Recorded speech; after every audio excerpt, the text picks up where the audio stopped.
Hello everybody. Hello, welcome. Thanks for joining me. Just getting things set up here, so just be a moment. Welcome, good to see you. Oh, good, glad to hear that. Ooh, let me move my little fella out of the way here. Hello. Yes, power ring tonight, yes.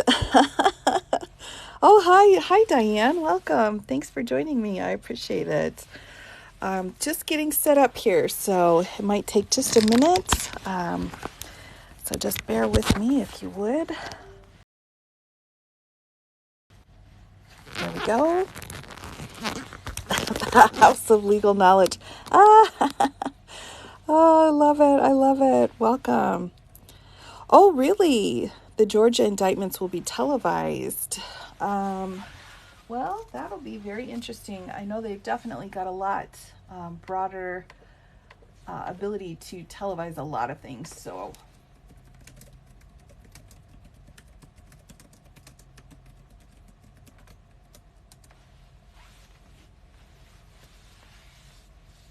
yes, love that. All right. Yeah, absolutely. Now, I'm just trying to make sure. Oh, well, welcome, Counselor Cat Mom. Yeah, we are going to hang out here for a little bit and talk about some interesting stuff. Hopefully it's interesting for everybody. I'm just taking a few minutes here to get set up. As long as my document's in frame, I'm going to go ahead and set up my little corner. Oh, here's my ring. I've got my topaz today. Hi, CJ. Welcome. Ooh, from New York. Welcome. Yes, I thought tonight I had a couple things I wanted to do. I do want to go through the Georgia law tonight. We'll be talking about the RICO law and the statutes that were charged out of Georgia. So we'll kind of go into the elements needed and whether or not we have some evidence to back them up. So I want to kind of go through those a little bit at a time. But I also thought I'd start with, we did get Justice Thomas's financial disclaimers. So he filed those today. So I thought we could go through that a little bit too. I think that's kind of important. So we'll be going through that. That's the document I have set up here.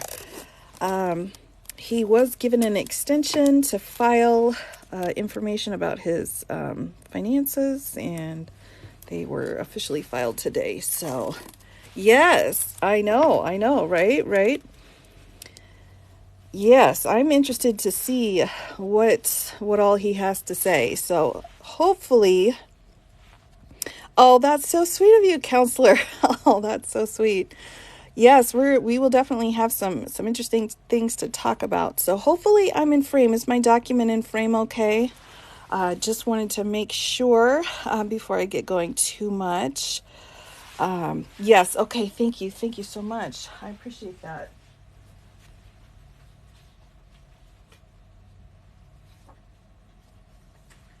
So we certainly will be talking about Georgia. Oh, thank you, everybody. Thank you. We will be talking about the Georgia indictment for sure, and we'll be going through some of the different offenses. Really, I want to go into the RICO statute, so that will be a big piece of what we'll be talking about tonight. Perfectly placed. Oh, thanks. Oh, good. I'm so glad. I'm interested to see how you're going to work these documents. Well, I'm just here to educate, so convincing's not really on my agenda. I'm just here to explain stuff. 1 degree off. Okay. Yes, giving people some time to arrive. I agree. I wanted to hop on here just a few minutes early to make sure. The English teacher in me loves all the highlighting. Oh, good, Lexi. Yes, I'm a visual person. I'm a visual learner. So that really is something that's essential for me. I've also got this visual too. Oh my goodness, I've got my full chart so we can pick out whoever we're talking about tonight. So, yes, welcome everybody, welcome. This has been I know. I'm not going to leave it on for too long. Got tickets. Oh, good for you, Daisy. I love that. That's fabulous. Yeah, we've got a lot of different, we've had a lot. Hello, Rosie. Welcome, welcome. We've got a lot of people involved. Oh my gosh. Oh my goodness. Oh, the cat. I'm loving the cat. Oh my goodness. Yeah, it's a handy dandy mugshot guide. I think it's really helpful to, go through. I really don't know who all of these people are. Oh my goodness, we got it. Yes, yes. So I think it's been really helpful to have a visual to kind of explain who's been charged with what on here. So I think this is really helpful. Yes, well, and I'm not here for realism. I'm here more for, trying to trying to make sure we have the right people. So I think it's accurate enough to be able to figure out who each person is when we're going through the different pieces here. So I think it can be helpful, hopefully, when we're going through it. But yes, I did want to really spend some time on this RICO charge a little bit tonight. I know a lot of people have had questions, so I think it'll be helpful to kind of explain the Georgia statute a little bit better. Who's on the bottom right-hand corner? This is Miss Cuddy, and she was involved with the witness tampering. So that is, I'm not sure if she's okay or not. That's quite the picture. Oh my goodness. Yes, that's quite the picture.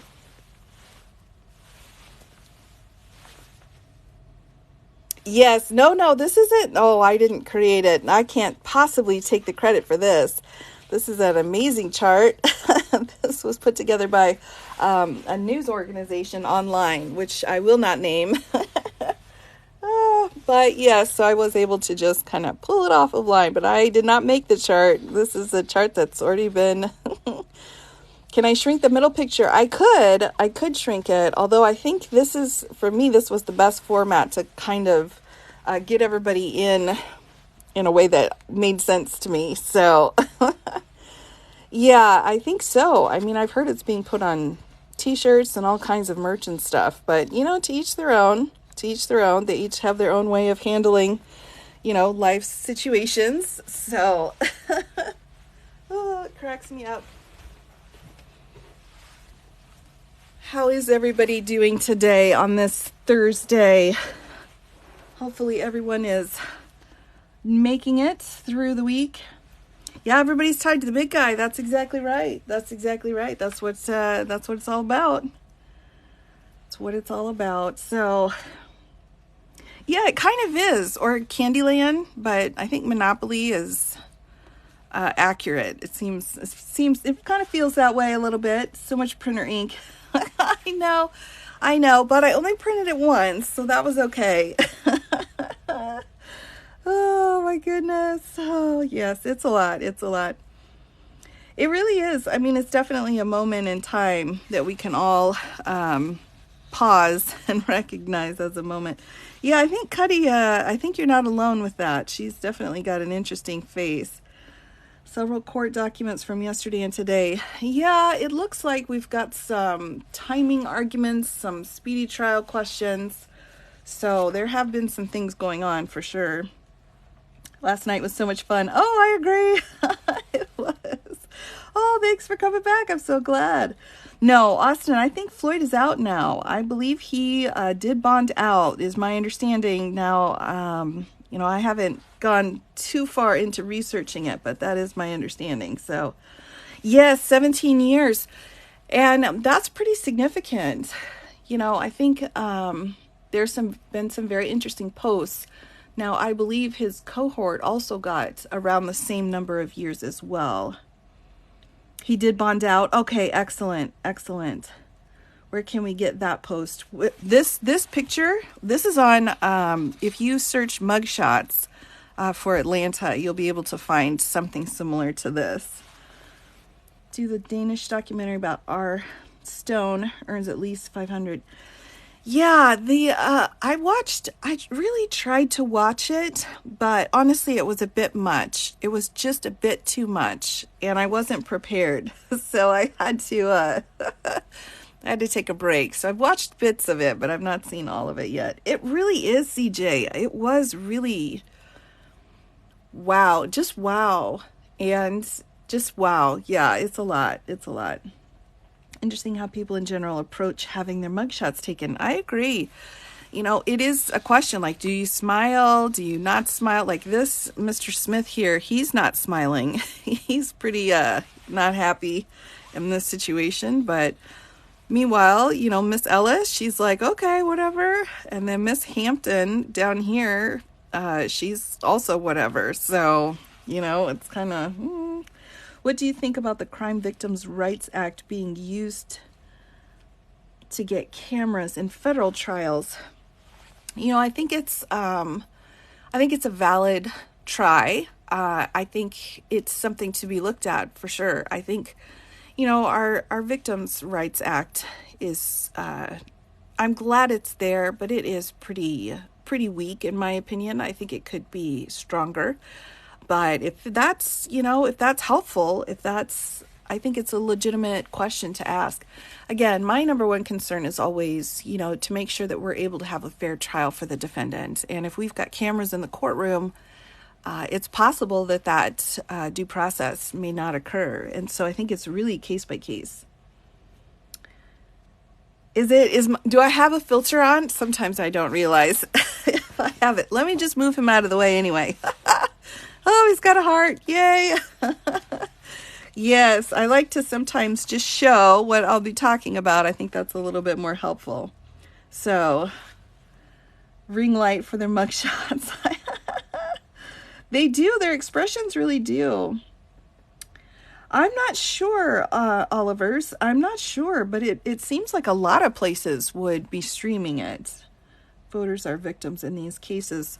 Well, the society in general, and in the DC case, absolutely. One of those fundamental rights is what has been pled out as one of the counts. So that's definitely it. Will it be televised? It will be. Absolutely. Yeah, there's a lot. I mean, there's a lot going on. Oh, thank you. You're welcome. There's a lot going on. I'm happy to come on and kind of walk through it a little bit. Yes, I agree, Robin. I'm with you on that. I honestly don't think cameras should be in the courtroom for these cases, even though we want it. Well, there's people that go both ways on it, and I can see both sides. Again, I just, my number one concern is to have a fair trial, but there is also this element of a public trial as well, and so we need to make sure we have information available to the public, but there's lots of ways for that information to be available. Looks like he submitted his mugshot with his, yes. I want the mugshot t-shirt. I've heard that there's a t-shirt out there. I know, I've not seen it, but I've heard rumors. I've heard rumors. Oh my goodness. Defrauding the voters makes us the victims, so we should have access to the courtroom. Yeah, and I think that's a legitimate argument, I mean, I think it's a legitimate argument. Again, though, on the other side of that is to make sure that our defendants, all of our defendants, it doesn't matter who they are, that they all receive a fair trial. So, for me, I don't feel like I'm able to make that call. I think it really is up to the judge. But I can absolutely see both sides of that. I think there's excellent points on both sides. Is Mark Meadows' case going to be remanded? I don't know. I really don't know. We keep waiting. I'm wondering if the judge will decide it tomorrow. That's one big question. We must have the cameras for the interest of uniting America and having an accurate historical record.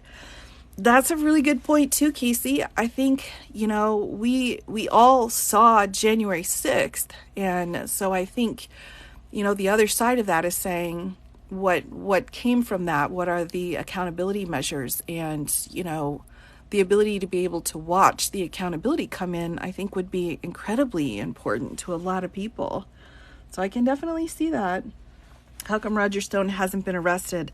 I don't know. He is really, I'm not trying to take anybody's side. I try to be as impartial as possible, but I think Mr. Stone is a bad man. And I say that comfortably, understanding the full extent of defamation law. I believe he is a bad man, truly. So I'm not sure why he keeps slipping through. He keeps slipping through. Disinformation is the cancer. Sorry. We need transparency. I agree. Transparency is very important. Very important. I'm just wondering, what ways we could make it so that not only do we have access and the public can see what's going on and to have this accountability, but then also make sure that we've got due process. I think those are important. Blocked you on Twitter before he got arrested. Ooh, I'm not sure that's a bad thing. Yeah, he's a bad man. Yeah, his sentence was commuted. You're right, the dog trainer. Oh my goodness. And I think too, from what I saw of the documentary, and I couldn't watch the whole thing, but there were definitely some questions about whether or not he thought he would be able to get pardoned, and this issue of him not getting pardoned right after things happened. So it's a lot. He's scary. He's a different kind of guy for sure. And again, I don't say that lightly. I'm pretty careful, but yikes. Can we look up the motions filed today regarding the Meadows case? Deadline was today for response. Sure, I can look that up real quick. I can double check. I try to keep a running tab of what's going on, but there's just so much. Sometimes it's hard. Let's see here.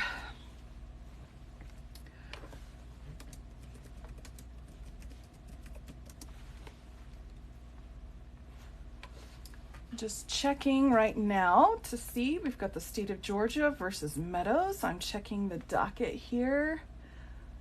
We've got the transcript. Ooh. We've got a transcript of the hearing. Wow, I was not expecting that at all. That's interesting. So the evidentiary hearing that was held on Monday now has a transcript that is available. And notice of filing state of Georgia's post-hearing brief. So we've got a post-hearing brief notice. Let me just check at that too. I'm just checking Georgia versus Meadows right now. I do have the post-hearing brief. I could go through that if anyone is interested. This is the notice of removal of Fulton County Superior Court, and it goes over the hearing that was held. Defendant's prosecution commenced. Oh, so we've got the state's, another brief from the state. If anyone is interested in that, check your toner. Yes, please. Okay, sure. Yeah, I can. Let me print it out. It's actually not too long, and I did just get new ink. Thank you kindly, everybody, for your contributions. I appreciate that. So let me see what else we've got here. We've got that, and then we've also got looks like a notice of filing on. Okay, so we've got a supplemental brief from the defendant, from Mr. Meadows, in support of his removal. So we have further briefs on both sides. So I could go through that information if people are interested in that. All proceedings will be live streamed in the RICO case. Excellent, excellent. Love that. Love that. Okay. Yes. Yeah, I don't typically print out transcripts. I mean, they're like usually 100 pages, sometimes even more. So that's not something here. Oh, what else do we have? Ooh, let me look here real quick. What else do we have? All right. Order denying Mr. Christensen's 57 motion to intervene. Okay. And an order advising the parties that the court requests limited additional briefing on the following issue. Count 1, the indictment pertaining to... Oh, that's interesting. Let's go ahead and print that one out too. Oh, that's only a couple pages. Excellent. We love that. All right. So let me go grab them off my printer and we can just start with that. So, one more here that was filed. Nope, I've got that one already. All right, so let me just go grab those and I'll come back and we can talk about it. Okay, I'll be right back. Thanks for your patience, everybody, as I talk to myself through that. Ah.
Okay, everybody, thank you so much for waiting. Here we go. I've got the first stack here. This is the government's response. So the post-trial or the post-hearing new nightly thing. Oh, I love that. I love that. Oh, that's so great. Yes, we're just getting started. Poor printer. No, it does. I'm so thankful for my printer. But yeah, so I've got the first set. Let me go grab the second set real quick.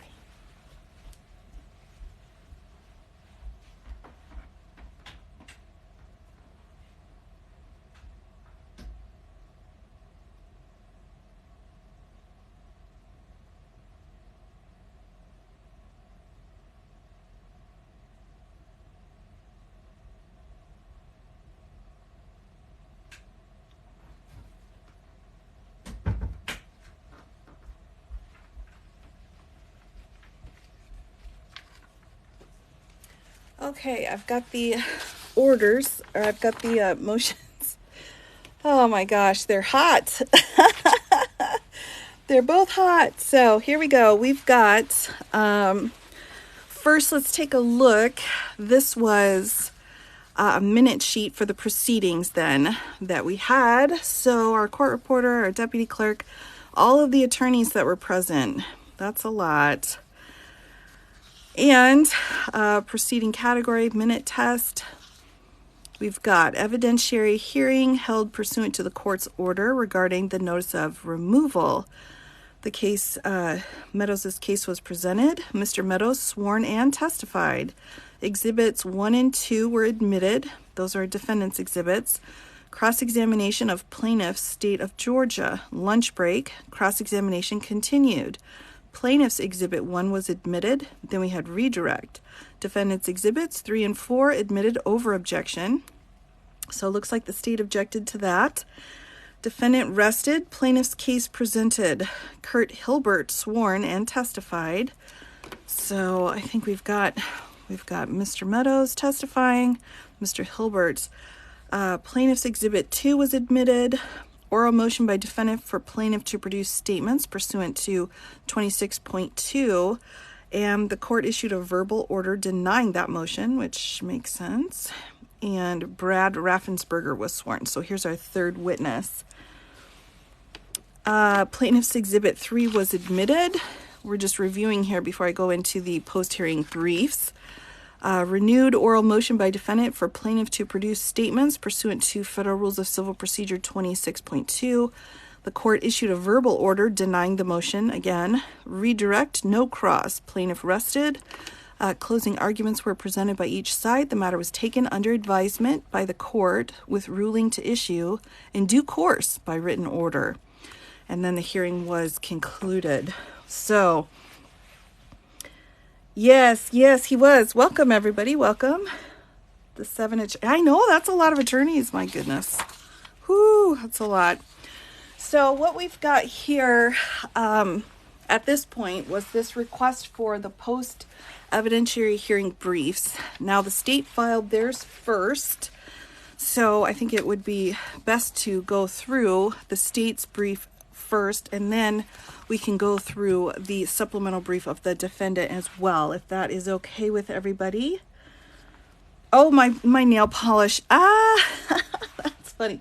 Actually, this time I actually brought my nail polish over so I could show you real quick while I let the papers cool down for a minute. Oh my goodness.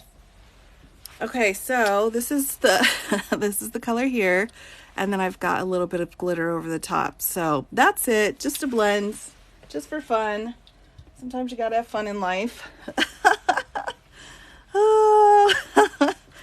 Yes, we gotta have a little bit of fun, right?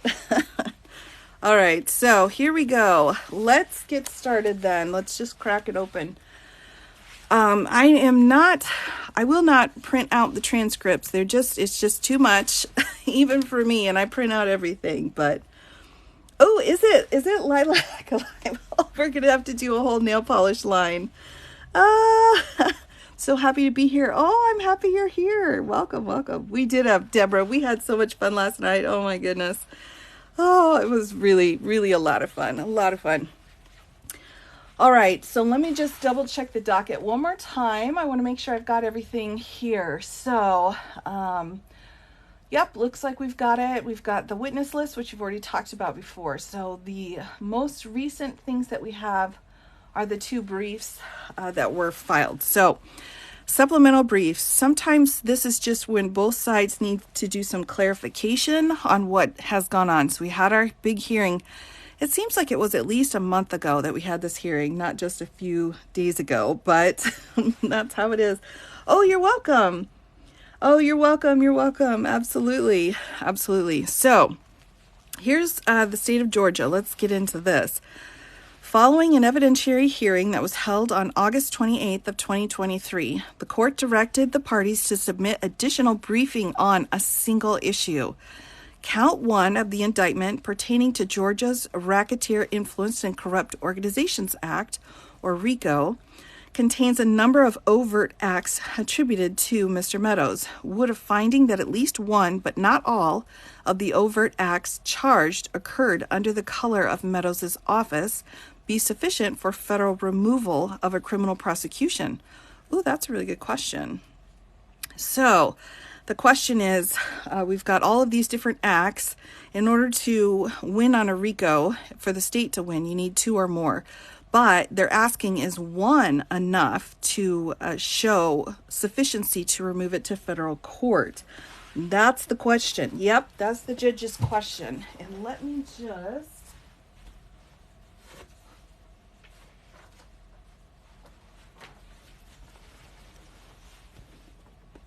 So the statute that they're talking about, again, United States Code 1442A1 is this statute here. So federal officers or agencies sued or prosecuted. So A1 is the statute. The United States or any agency thereof, or any officer or any person acting under that officer of the United States or of any agency thereof, in an official or individual capacity for or relating to any act under color of such office, or on account of any right, title, or authority claimed under any act of Congress for the apprehension or punishment of criminals or the collection of the revenue. This is the code section that he is claiming in order to try to get this removed to federal courts. Right, you really can't. You really can't. I mean, we can really have, he can try to get it moved, but I mean, again, that just moves the location. It doesn't change the DA. It doesn't change the code sections that he's been charged under. It just widens the jury pool. That's really it, and kind of takes a bit longer. So let's see. They're asking then whether or not just one situation is enough. For all of the following reasons, the state of Georgia responds that the answer to this question is no. A finding that at least one, but not all, of the overt acts attributed to the defendant would not be sufficient to authorize removal. So let's see what her basis is for that. Number one, the defendant's prosecution commenced not from any individual overt act, but from his entry into a conspiracy. This is the language in the RICO statute here. We've got this set of acts by a set of people, and that's what constituted the conspiracy element. The defendant's prosecution was not commenced against him for or related to any act under color of his office. The defendant's prosecution commenced because he knowingly and willfully entered into an agreement to violate the Georgia RICO Act. The overt acts alleged in the indictment, as with any indictment charging a violation of a conspiracy statute containing an overt act requirement, are required to be pled only to demonstrate the conspiracy was actually at work. So another way of putting this that we say a lot of times too in the legal field is that it's a substantial step towards the illegal act. Now I'm just pulling out the case law she's referencing here. The defendant is charged in count 1 with agreeing to join a conspiracy that planned to overturn the lawful results of an election in Georgia, a scenario where at least one, but not all, of the overt acts attributed to the defendant in count 1 of the indictment occurred under color of office would not be sufficient to authorize removal because it would not demonstrate that his agreement to join in the RICO conspiracy described in count 1 was an act for or related to his duties as chief of staff. An examination of RICO and conspiracy law more generally illustrates the crucial difference between a single overt act and joining a conspiracy. Count 1 charges the defendant with a violation of Georgia Code 1614-4C. In that, he conspired and endeavored to participate in an enterprise to violate 1614-4B. Section sub A1 of the statute is violated when a person, together with one or more persons, conspires to violate any of the provisions of subsection A or B of this code section, and any one or more of such persons commits any overt act to affect the object of the conspiracy.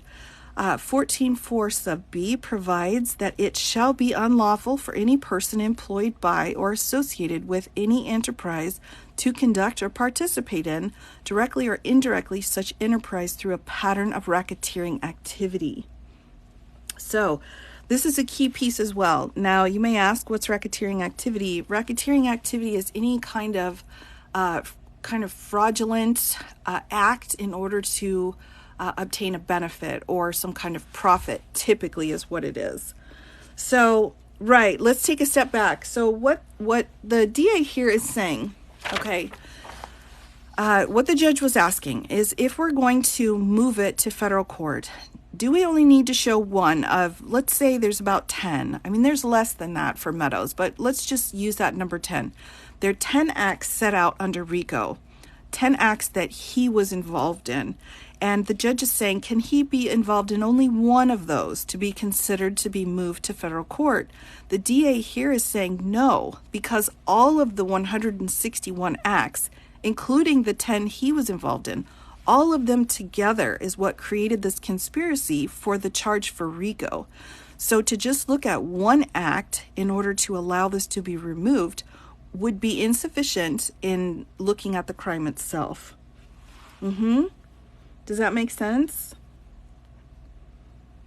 Yep. Yep, you got it. So she's just going through and saying, look, under the law, it says we have a conspiracy. So 2 or more people coming together in order to go forward with these kinds of acts. And so we can't just look to one act. That wouldn't be appropriate. The reason I'm wondering, or the reason why the court's probably wondering, is they're saying maybe only one of those acts actually involved his job, but not the rest of them. And so if one act was enough, should it be removed? And she's saying you just cannot split them apart like that. They come together as an entire package. Have to look to the totality of the circumstances, not a specific act. It undermines the charge. Absolutely, absolutely. You got it. He acted in furtherance of the conspiracy. Correct, right. And the language that Georgia uses is this overt act. Now, in other jurisdiction, you will see something called a substantial step. So that kind of language is really interchangeable, but it is all required under a conspiracy, which is what is written into the Georgia Code. Yeah. 1614.4. Yeah. So let me just pause for a minute here. Bear with me. But let me just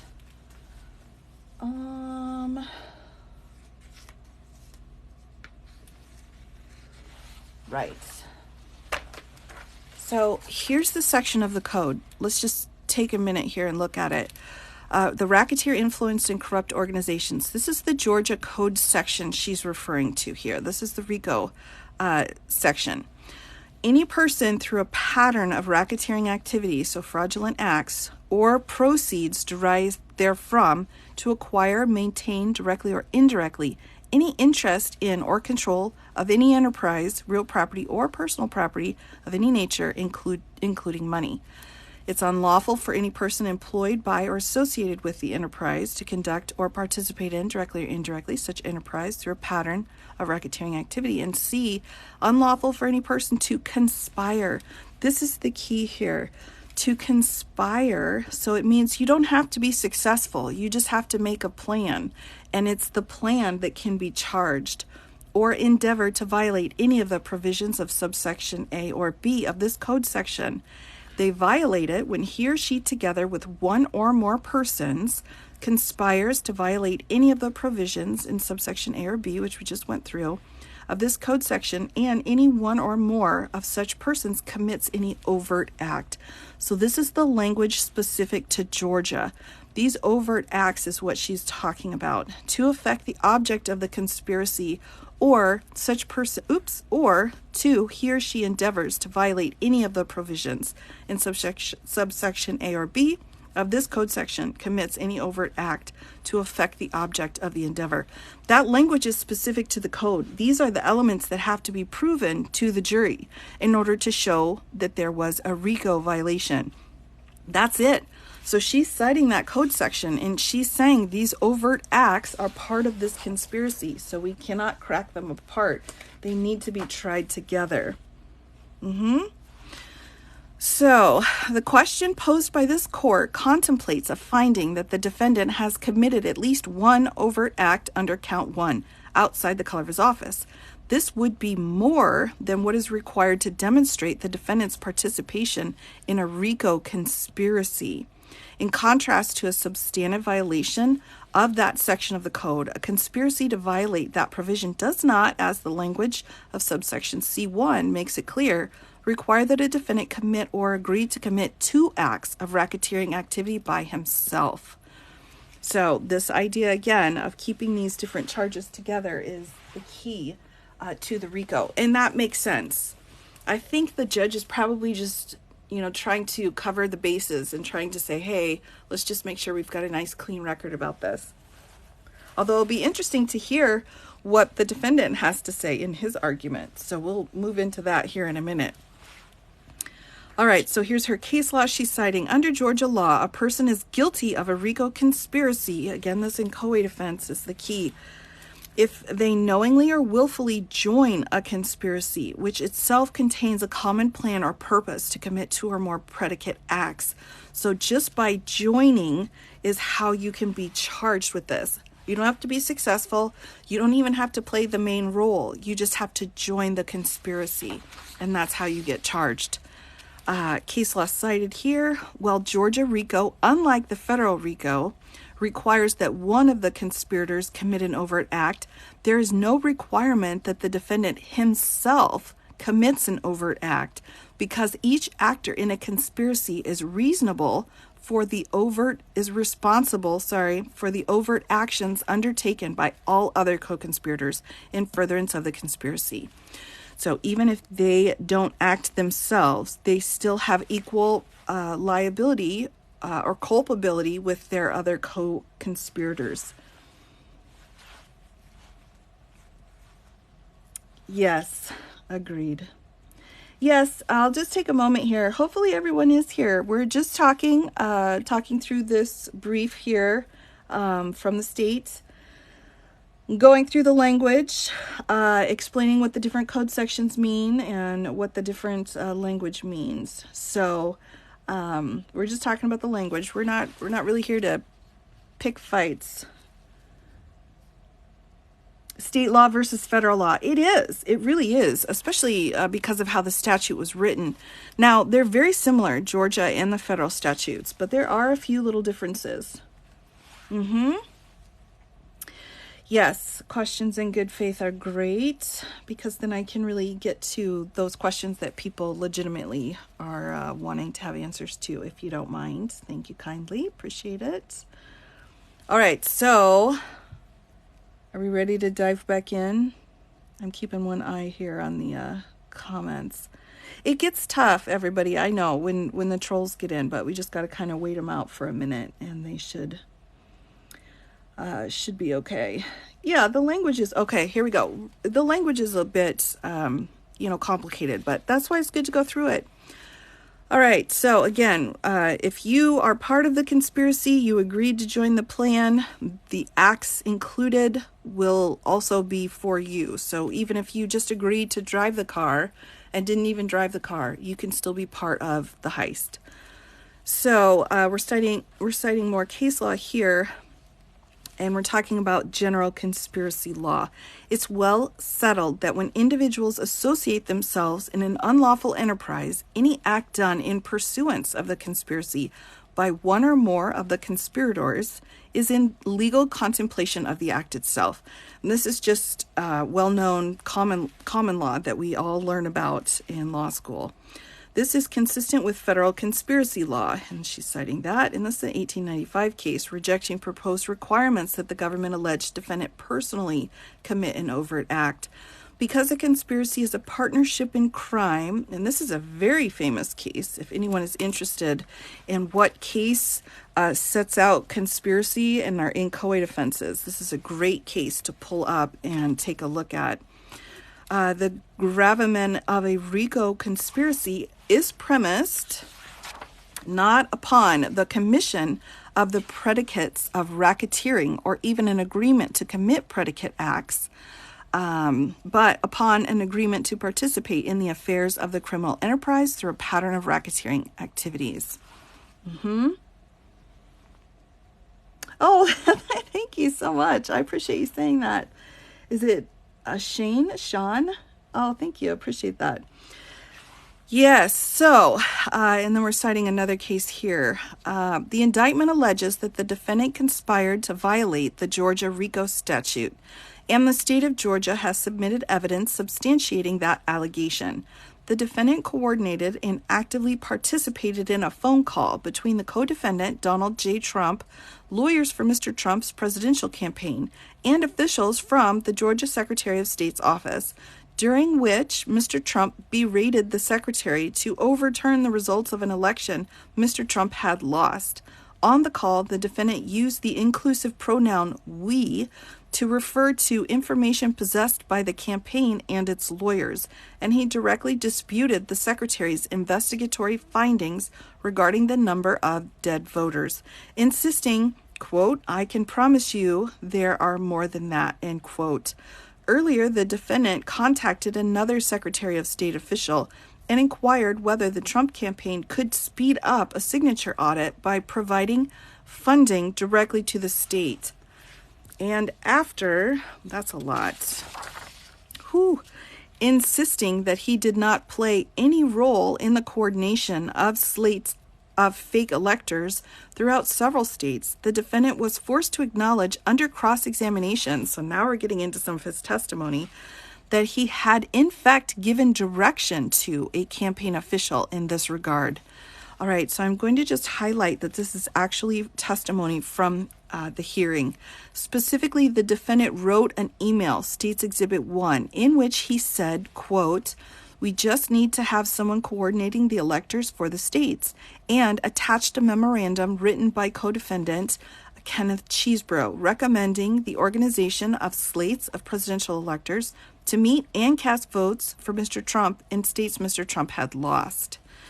Now, we're bumping down here to the court has ample basis not to credit some or all of the defendant's testimony from the evidentiary hearing. In addition to the contradiction highlighted above, the defendant said repeatedly that he misused the pronoun we, an assertion that would materially alter the plain meaning of several of his relevant statements. The defendant also repeatedly insisted he was merely, quote, trying to land the plane, end quote, and achieve, quote, a peaceful transition of power, end quote, a statement clearly belied by his participation in the Trump campaign's attempt to overturn the outcome of Georgia's election. Ooh, wow, that's some testimony. With the establishing of pattern, she's building the case not to separate the acts and the defendants. I think that's part of it, but I think also the pattern is one of the essential elements in the code, in the RICO code requirement.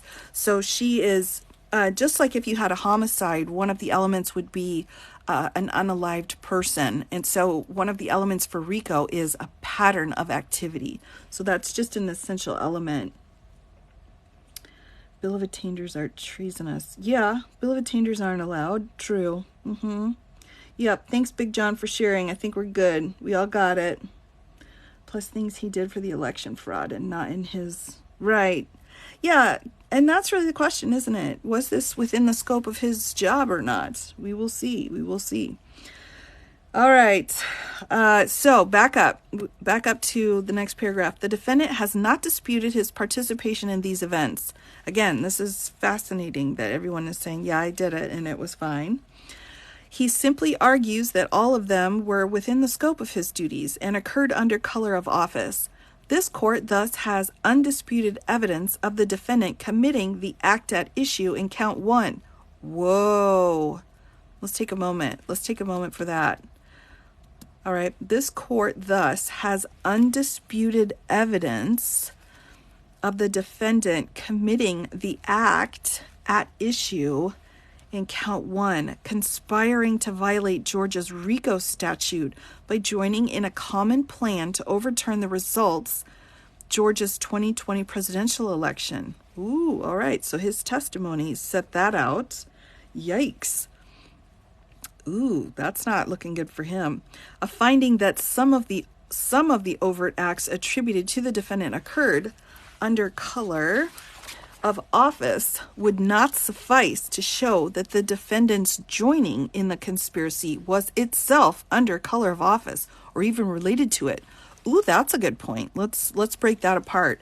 So what she's saying is he's admitted to the act that is at issue in the RICO charge.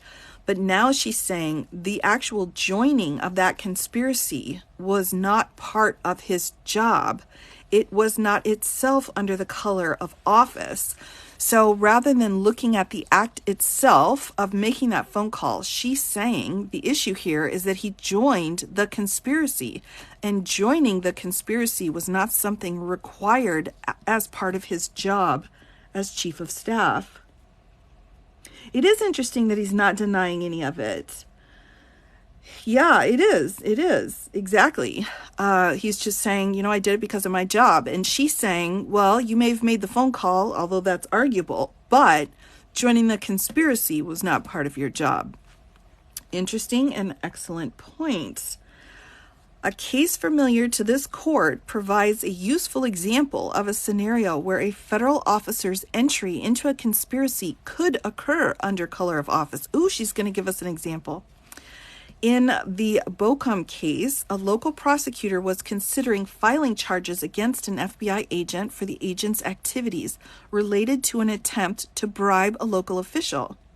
The attempted bribe was part of a joint federal-state investigation into local government corruption and possible federal RICO violations.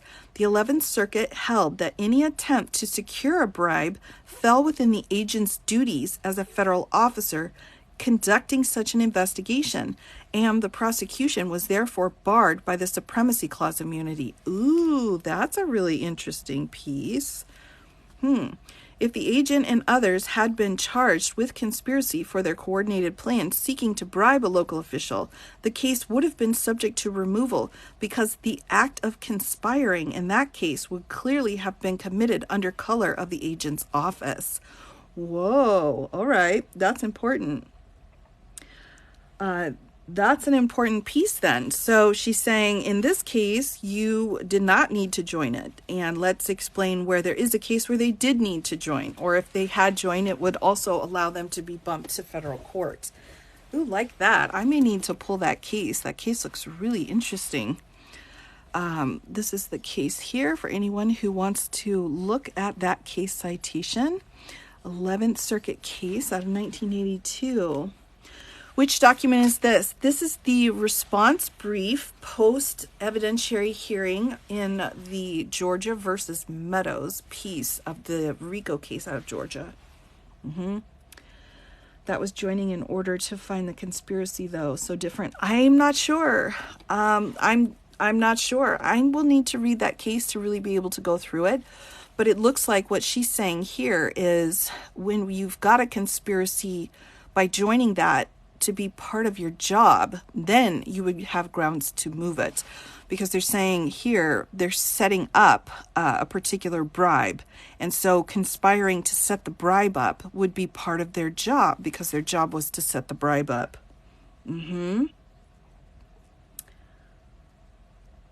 Yes, sounds like an undercover officer. I agree. It wasn't part of Meadows' job.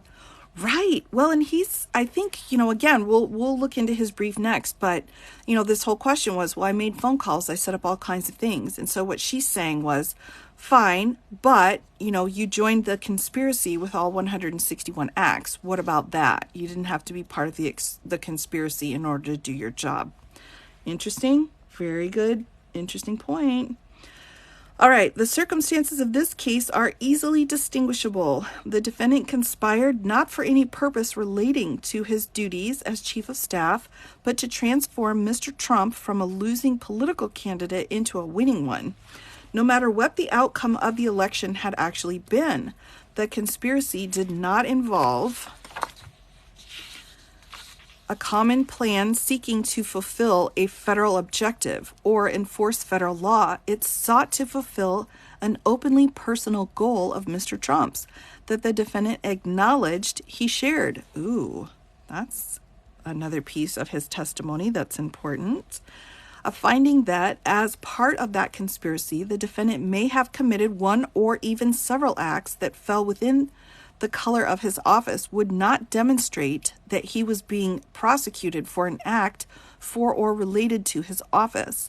That is because of the gravamen of the charge, the key piece of the charge, the relevant act as contemplated by this section of the code remains conspiring itself. So it's not the act of the phone call, it's the conspiracy that went along with the reason for the phone call and what happened afterwards. And there is no evidence before the court demonstrating that the conspiracy in which the defendant participated sought to further some authorized or lawful federal interest related to the defendant's office. As a result, the answer to the court's question is no. A finding that some, but not all of the defendant's overt acts were committed under color of his office would not suffice to authorize removal of his case. And then here is another cases that we're setting out here, the Mesa v. California case regarding the presence of a federal question. If there's a single such ingredient in the mass, it is sufficient. That element is decisive upon the subject of jurisdiction. So she's saying there's no federal question. So she's going through the different reasons why this shouldn't be removed. The statement related to the requirement that a defendant assert a federal defense, and it does not reduce the defendant's burden in making the necessary showing. It must appear that the prosecution of him for whatever offense has arisen out of the acts done by him. Bill Barr resigned, and notice he's not in the case. That's a really good point. That is an excellent observation. Yep. Okay, done by him under color of federal authority and in enforcement of federal law. And he must, by direct averment, exclude the possibility that it was based on acts or conduct of his not justified by his federal duty. So here the question posed by the court, the defendant has not made a showing excluding the possibility that his prosecution is based on acts or conduct of his not justified by his federal duty. All right, and that takes us then to point number 2. All right, hold on. I just saw it. Democrats don't want any of the, and he's gone. Okay. Oh my goodness. Why isn't Roger Stone indicted through? Yeah, it's a great question. I mean, it's very disturbing. It is very disturbing. The only thing I can think of is that there's something waiting for him. Something is waiting. Yeah, booted. Keep it civil. Yes, indeed. Yep, too quick. You're very quick. Mods. Oh, yes, we're learning here. All right, so we're all about the learning. All right, let's go to number 2. Again, this is the response brief from the government after the evidentiary hearing for Mr. Meadows on the question on whether or not one act is enough in order for this to possibly be moved to federal court. The state is saying no, because the act itself, the phone call, wasn't what we're talking about. We're talking about joining the conspiracy. Number 2, the defendant cannot demonstrate that he has a colorable federal defense. That's the other piece of this in order to get it transferred. In the scenario outlined in this court's question, the defendant would not be able to raise a colorable federal defense. Such a defense is required in order to secure removal. And again, she's citing the Mesa case. In this context of removal, colorable means plausible. The defendant has attempted to raise a defense of supremacy clause immunity. Now, this is a really important key piece here. We've got this constitutional question, which requires him to show both that he was performing an act which he was authorized to do by the law of the United States. So here's the first element. And that in performing that authorized act, here's the second piece here, he did no more than what was necessary and proper for him to do. And this is the In re Nigel case. This has been cited multiple times. This is the 1890 case. In the 11th Circuit, a defendant's claim of supremacy clause immunity is negated by any evidence that they acted out of personal interest, malice, actual criminal intent, or for any other reason than to do their duty as they saw it. So that's another piece as well. Was there a personal interest involved or a criminal intent? A finding that some, but not all, overt acts occurred under color of office would not suffice to authorize removal of a conspiracy. Again, this key piece is a conspiracy to violate Georgia's RICO statute. By contrast, a finding that some of the defendant's overt acts did not occur under, color of office would affirmatively defeat his attempt at removal because it would make it impossible for the defendant to plausibly raise a complete defense of supremacy clause immunity to count 1. So she's saying that his constitutional law question of the supremacy clause, the 2 requirements cannot be met because he's defeating it affirmatively by talking about the different pieces. Let's go back and look at those 2 elements again. What's required for a supremacy clause? An act which he was authorized to do by the law of the United States, and that in performing that authorized act, he did no more than what was necessary and proper, and then bump down here, but there cannot be any evidence of personal interest involved, because any evidence of any of these elements then would negate his supremacy clause request. Got that? Everybody with me? Everybody with me here? Oh, they got him. Yeah, I think that's a really good point. I think that's a she's got an excellent point here. Okay, excellent. Good. Just making sure. Sometimes I don't know what everybody knows and what they don't know, so I try to just make sure. What would the Supreme Court rule? Oh, that's too much for my feeble brain to attack at the moment. So let's go back into this. As noted above, the question posed by this court contemplates a finding that the defendant has committed at least one overt act under count 1 outside the color of his office. That's what the court's requesting here, is this analysis in the brief, which is more than what is required to convict the defendant under count 1. This is because the state of Georgia, need not prove that the defendant himself committed an overt act in furtherance of the conspiracy. And the key again is how the Georgia statute's written, but only that someone had committed such an overt act. So someone involved in the conspiracy committed overt acts. He's involved in the conspiracy, and so that's what makes him culpable. That person could be any other co-conspirator. Thank you for taking the time and breaking things down for us. Oh, you're welcome. You're welcome. I hope it's making sense. I'm trying to make sure I'm using words that are like for normal people instead of this crazy extra legalese. However, in the question posed by the court here, where one or more overt acts fall outside the defendant's color of office, the state of Georgia's case would be much stronger than that. The person who committed an overt act would be the defendant. This would put the required showing under Nagel, again, this is that supremacy clause case, that he did no more than what was necessary and proper for him to do, out of reach. So they're saying, what she's saying here is, if we go down this road of saying one act falls outside of their duty, then the supremacy clause immunity would not attach. All right? Any supremacy clause immunity defense premised upon the argument that some, but not all, of the defendant's overt acts fell within the color of his office would be incomplete and insufficient, because a defense applicable only to individual overt acts does not function as a defense to a violation of the Georgia RICO statute, which is this section here. Can't focus on anything but the ring. Oh, Tara. Oh, that's funny. All right, so this again, she is citing the Donovan case down here, which is a New York case.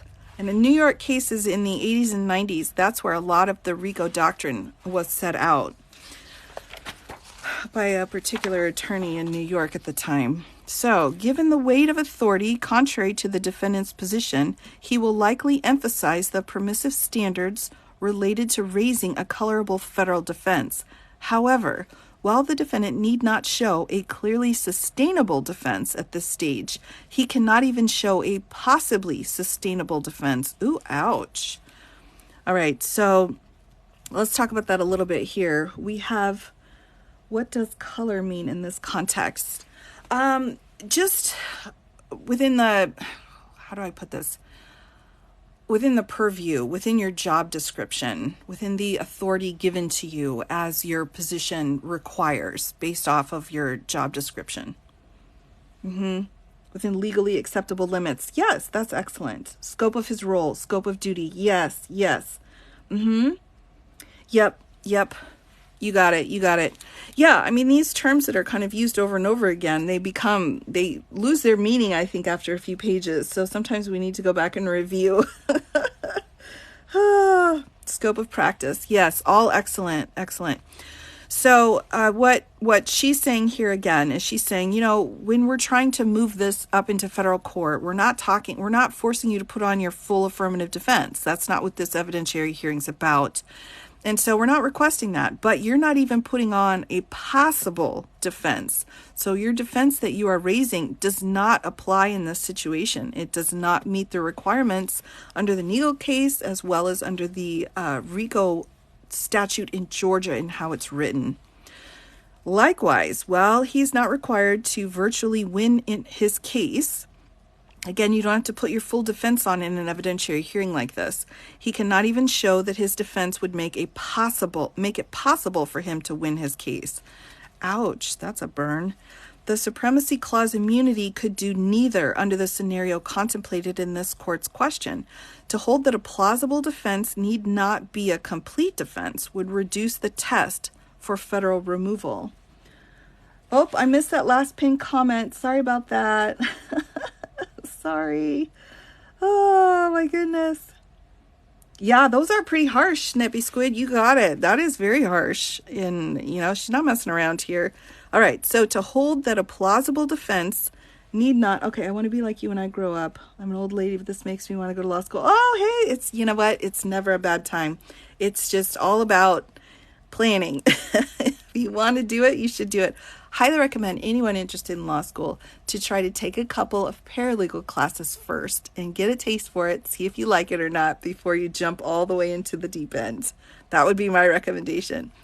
To hold that a plausible defense need not be a complete defense would reduce the test for federal removal from permissive to nearly invisible. Wow.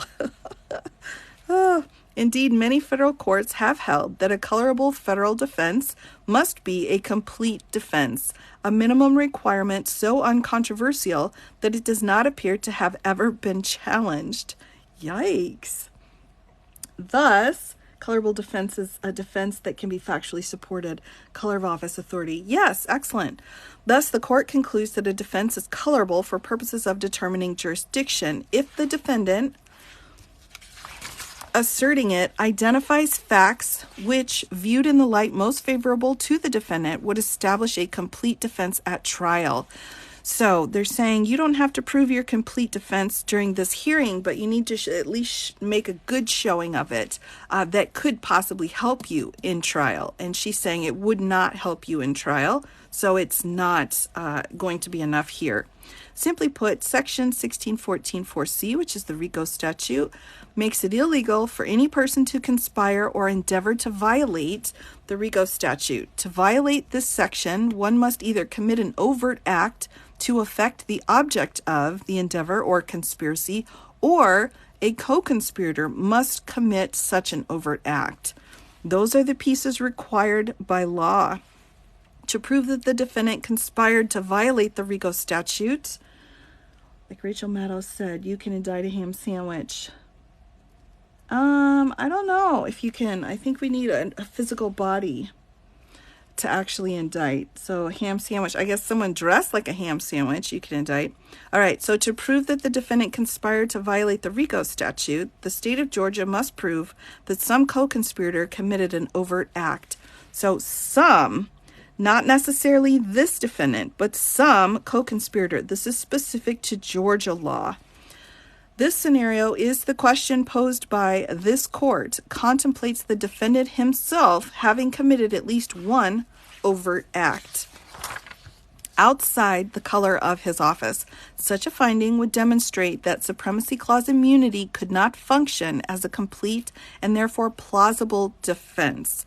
Thus, if the court finds that any of the defendant's overt acts were not committed under color of his office, the defendant cannot raise a colorable defense of Supremacy Clause immunity. So any of the acts that they're discussing were outside of the scope of his duty, he is not going to be able to claim immunity under the Supremacy Clause, is what she's saying. All or nothing. Perfect, David. That's exactly right. All or nothing. Number 3, the defendant sees no distinction among his overt acts. The scenario contemplated by the court in its order seeking additional briefings distinguishes among the overt acts allegedly committed by the defendant, suggesting that some may fall under color of his office while others may not. Wow, now we're getting into it. The state of Georgia again observes that the defendant makes no distinction. Ooh, all right. In his motion to dismiss, filed August 19th, the defendant insists that, quote, all of the alleged conduct as to Mr. Meadows relates to protected political activity that lies in the heartland of the First Amendment. Whoa. And all the substantive allegations in the indictment concern unquestionably political activity, and thus, if not covered by the Supremacy Clause immunity, the charges would be barred by the First Amendment. The state of Georgia has already submitted arguments to the court regarding the interaction between the defendant's admission, the prohibitions applicable to him under the Hatch Act. That means you can't do active campaigning while you're a federal employee, and the scope of his duties as chief of staff. However, the state observes that the defendant has, here we go, characterized the gravamen of his own conduct, all of his conduct, as unquestionable political activity. Youch. So she's saying in his own motion, he has admitted that this political activity, which is illegal under the Hatch Act, is what he was doing and was protected by the First Amendment. And if he's doing political activity in violation of the Hatch Act, then he is in violation of his own job as the chief of staff. So he's gotten himself into a bit of a mess with his own motion. Conclusion. The defendant was indicted not for any individual overt act, but for entering into a conspiracy. And this is the key, everybody, right here. He entered into a conspiracy. It's not just because of his conduct during that phone call. It's because he was part of this conspiracy. This was to violate Georgia's RICO Act. The defendant must raise a colorable federal defense, not to some subset of overt acts, but to actual violations of subsection C under the RICO Act. I love this for him. Oh my goodness. Right. Who said, yes, except as noted, there's no punishment for violating the Hatch Act. Correct. Yes, that's correct. There were findings that he had violated the Hatch Act before this had even occurred. And special counsel had said repeatedly, the Hatch Act is written in a way that we can't have any accountability and needs to be fixed. So that's a problem within the Hatch Act. But even though there cannot be any accountability under that statute still sets out federal law. And by claiming he was doing political activities, he is admitting to violating federal law. Where we go. So here we are. Thus, a finding that some, but not all, of the overt acts attributed to the defendant in the indictment occurred under the color of his office would not suffice to authorize removal. So that's not going to authorize his removal. Instead of finding that some, but not all, of the acts attributed to the defendant did not occur under the color of his office would defeat the defendant's attempts at removal. So any of these findings, either way, she's saying either way, removal is not appropriate. Such a finding would preclude the defendant from raising a complete Supremacy Clause immunity defense to count one. And it would not alter the fact that the defendant had no lawful authority to enter into a conspiracy intended to overturn the results of Georgia's presidential election. I think that's another key piece too. So there was no lawful authority put into place that would allow for him to be part of this conspiracy. Again, in contrast to the previous case that she had cited. So here we go. Even if the burden on the defendant seeking removal is permissive, it is not existent. It's not non-existent. Okay, we've got double negative here. Let's just take this for a minute. Even if the burden on a defendant seeking removal is permissive, it is not non-existent, particularly when his case is a criminal prosecution, where the evidence before the court and the defendant's own admissions demonstrate that his conduct was not authorized by federal law or no more than what is necessary and proper under the Nagel case for the performance of his duties. The defendant cannot meet his burden and his notice of removal must fail. Wouch. That's a lot. Oh, the double negative, I know. But, sometimes you just get into a groove when you're writing up your brief. Things happen. These kinds of things happen. Yeah, slam. Yeah. That's a lot. She's not messing around with that. All right, so let's see what we have for a response from the defendant, right? We've got to look at all sides here. So let me just dig through my stack of papers. Here we go. All right, so her brief was filed, and then he followed up with his own brief. So she's saying, look, you're not going to be able to use the defense of the supremacy clause. You're not going to be able to use the defense that the act itself was within the scope of your job, because it's the conspiracy you're charged with, not the act itself. All right? Oh, waiting for the interpretation. Your brain hurts. No, we don't like that. We don't like that. Fawny just fully doing an unequivocal. Yeah, you got it. That's exactly right. That's exactly right. What's your interpretation? Will the judge deny the motion? I don't know. I would want to see the other side's argument first. And then I think once we get the other side's flip argument, then we can go through and make the analysis of which argument is stronger and is better placed in law. So bear with me. bear with me here. All right, here we go. Oh, there's no fake. No, Fawny, you shouldn't say that, by the way. Defamation, you can be charged with libel by saying false statements against a public figure like that, just so you know. All right, here we go. Here's the defendant's side. Now, again, we've got a few pages here to see what his arguments are on why he thinks removal is appropriate. So let's get into that, and then again, we can mash them together once we get through and try to figure out which side is better. Supplemental brief for defendant Mark Meadows in support of his notice of removal.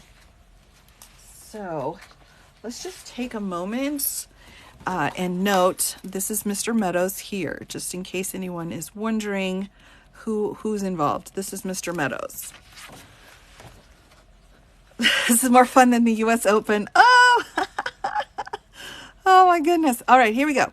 The court has asked for supplemental briefing on whether a finding that at least one, but not all, of the overt acts charged occurred under color of Meadows' office would be sufficient for federal removal. The answer is yes. Now, we're going to see some distinctions between the two sides when it comes to brief writing style, too, as we go through this. So, jump scared with the mug. I'm sorry about that. I'll give you more warning next time. All right, number one. Removal is required if the prosecution relates to any act that occurred in the course of official duties. All right, let's see what he's got for his support of that. Statutory text, binding precedent, and Hornbook law, wow, that's old school, confirm that a prosecution is removable if any part relates to an act under color of federal office. And that's the statute we'd gone through. Removal is thus required if at least one overt act charged has a connection or association to even the outer perimeter of Mr. Meadows' line of duty. All right? Statutory text. Two particular aspects of the statutory text confirm this principle. A, the federal officer removal statute refers to removal of a civil action or criminal prosecution, not of a particular claim, counts, or theories. And B, it authorizes removal of prosecutions against or directed to a federal officer for or relating to any act under color, under color of federal office. Emphasis added. The statutory text itself thus shows that the case would be removable if some, but not all, of the charged conduct related to Mr. Meadows' official duties. Binding precedent. The Fulton County District Attorney knows from recent experience that if one claim cognizable is present, the entire action is removed. Regardless of the relationship between Section 1442 claim and the non-removable claims. We're citing the Georgia v. Hines case, denying remand of charges against Ooh, against the federal task force officers. So here we go. This proposition is binding precedent under the Nadler case. Hold on, let's back up and look at that. Hold on. Sorry about that. Here we go. Let's bump down to number 3. He's quoting the Hines case here, where there was a denying of remand of the charges by the DA's office under a federal task force. So let's bump down. The state argued the officers could not be acting under color of federal authority because they violated the Fourth Amendment. Much like the argument here based on the Hatch Act, the Hines court rejected the argument, holding that it concerned the merits of the criminal charges and was irrelevant to whether the defendant acted under the color of federal authority for removal purposes. Well, that's interesting.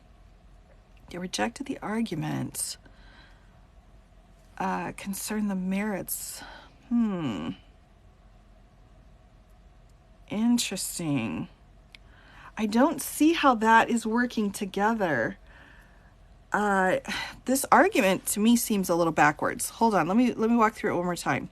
The state argued the officers could not be acting under color of federal authority because they violated the Fourth Amendment, meaning this protection offered by saying I'm a federal officer would not come into play because there was a law violation. But the court rejected that argument, holding that it concerned the merits of the criminal charges was irrelevant to whether the defendant acted under the color of federal authority for removal purposes. So by violating the Constitution, that is irrelevant when determining if the defendants acted under color of federal authority for removal purposes. Interesting. Okay. All right, I'm not sure. I'm going to need to read that case because that is not that is not how that typically goes down. Interesting. We'll see what happens with that. Cops allowed to violate the Constitution because they have immunity. Well, qualified immunity is different than immunity as a federal officer in order to bring a prosecution into federal courts. That's a little bit different. Yeah, I'm just thinking, I mean, she's saying, hey, you don't get to use your job as a Fed to say, well, I was working under my own capacity as a federal person. That's why I get to move this to federal court. But she's saying you were doing something illegal in your job. And so usually if we have a criminal act, you don't get to have the benefits of what you're doing while you're committing the criminal act. And that's just one of the canons of law is, you can say, well, I was committing a robbery, but somebody, came and stole my backpack. I'm a victim of a crime. It's like, well, you were committing a crime at the same time. And so he's saying that a court in the particular case he's citing said it didn't matter if you were doing something illegal within your job capacity for the purposes of removal. So I'm not sure. No, S-Bear. No, this is just legal contemplation. We're just kind of going through the different legal arguments here. Oh my goodness. Okay, here we go. Sorry, I'm thinking out loud here. I think I may be sorry, I don't mean to be so concerning. Here we go. Let's keep going. This proposition is binding precedent under the Nadler case, which, okay. There, the 11th Circuit addressed jurisdiction under 1442 and immunity under the Liability Reform Act in a defamation case against an assistant U.S. attorney who was also a candidate for a judicial office. On immunity, the court concluded under a state law standard inapplicable here that arranging a meeting between a whistleblower and the FBI was an official act, but that leaking the investigation to the press was not. That's interesting again. Here's another interesting point because he's focusing on the content of the phone call rather than this idea of joining the conspiracy. So this is a fundamental difference in their two arguments. On removal, however, the court made clear that the entire case was appropriately removed, quoting the same language used in the Hines case. Nadler thus makes clear that the court must permit removal if any, not necessarily all, of the charged conduct relates to Mr. Meadows' official duties. Many other federal courts agree. Here's the Baker case. Assuming for sake of argument that some of the plaintiff's allegations do not relate to the defendant's act under the color of federal office, removal need not be justified as to all claims. Rather, the defense need only apply to one claim to remove the case. Interesting. If there be a single such ingredient in the mass, it is sufficient. Indeed, Mr. Meadows is aware of no case refusing removal because the action or prosecution involved a mix of official and unofficial conduct. Citing the Sawyer case, reversing remand order involving mixed claims. Here's Hornbook law. Lastly, it's Hornbook law. Ugh, I hate that phrase. These things are wordy, Keely. I'm with you. This is ridiculous. Okay, no, it's okay. It's okay. Lastly, it is Hornbook law that this section authorizes removal even if only one of the controversies it raises involves a federal officer. And then we're citing the Federal Practice and Procedure. That's the Hornbook that they're citing. Yeah, the conspiracy is really the key here. And he's not addressing the conspiracy. He's, again, going into the acts that are mentioned within the conspiracy. But the acts are only one of the elements involved. Yeah, what's the Hornbook law? They're just saying like black letter law or what you would find in treaties or common knowledge. Sometimes we'll cite into the record or into a brief if we've got a treatise on a particular area of the law. But it's, I don't know. It's one of those hoity-toity moments where you're like, dude, if you've got law, use your law. You've got case law, cite that. You've got statute, cite that. But when you start pulling in like these, treatises kinds of levels, it's like, what? Like, okay, is that all you need? I appreciate you sharing your knowledge. Oh, you're welcome. No, you're welcome. Of course, is he claiming the phone call was illegal?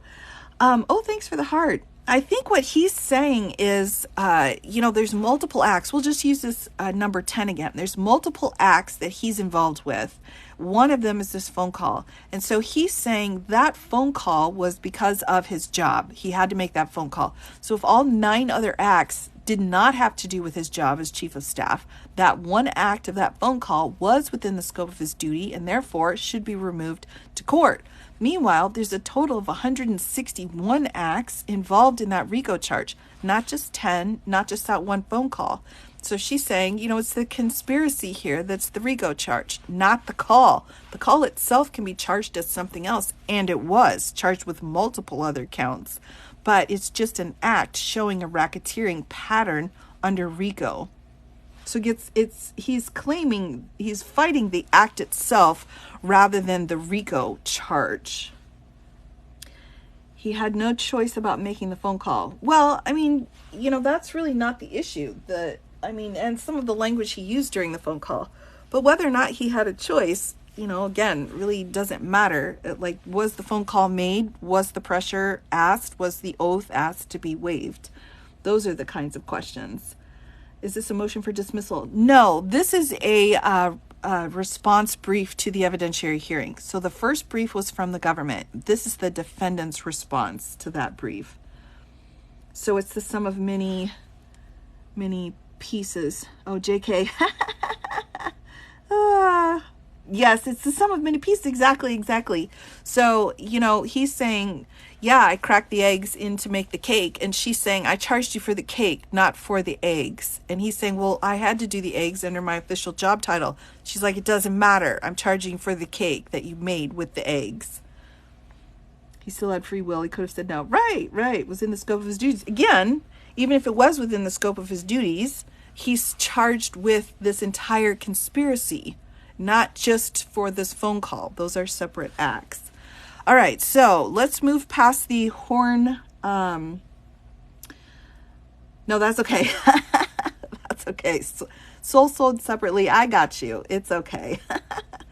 It's not about the case, it's about the cakes. Yeah, I'm always about the cake. I'm always about the cake. All right, here we go. So let me bump into his second argument here. The state's framing of this case does not control removal. Removal is also required even if the state has charged some acts beyond Mr. Meadows' official duties, because what controls is Mr. Meadows' articulation of his federal defense, not the state's articulation of its state charge. All right, and he's citing the Kersher case, explaining 1442A is an exception to the well-pleaded or well-pled complaint rule and allows suits against federal officers to be removed despite the non-federal cast of the complaint. Interesting. Now, where did I miss number 4? So let's bump down. I like to make sure I've got my endnotes here added on. Justice Scalia's partial dissent. Whoa, are we citing a dissent? Come on. All right, here we go. Which the state cites in a footnote. All right, again, I'm not a big fan of citing dissents, is not to the contrary. Scalia argued that an officer should have to identify as the gravamen of the suit an act that was, if not required by, at least closely connected with the performance of his official functions. All right, Mr. Meadows would meet that standard, but in any event, the Supreme Court did not adopt it. Yeah, that's what I'm saying. I'm with you on that part. That I use that lightly, but yeah, I would agree with that. The court was also addressing the level of connection needed between the claim and an official act, not how to treat removal of mixed claims. Now, I'm not sure I'd agree with that, but fair enough. I haven't read that case. I'll have to read that case before I can speak better about it. But the state's extended analysis of its theory of liability under the Georgia RICO Act is thus beside the point. Oh, I don't know that. I think they're the best ones to determine how their act is actually meant to be done. But okay, the state also cannot avoid removal by charging a mix of removable and non-removable conduct. Any contrary rule would lead to absurd results. A state could charge even the most quintessential official act and defeat removal by tacking on unofficial conduct. That would reflect a narrow, grudging interpretation the Supreme Court has rejected, citing the Wilhelm case, and would invert the presumption under federal officer removal statute, which favors removal for the benefit of the federal officer involved in the case. Federal courts have even held that a plaintiff, or here the state, cannot evade removal by expressly disclaiming any reliance on official acts. Are we citing the Hornbook again? We're citing Hornbook here. All right.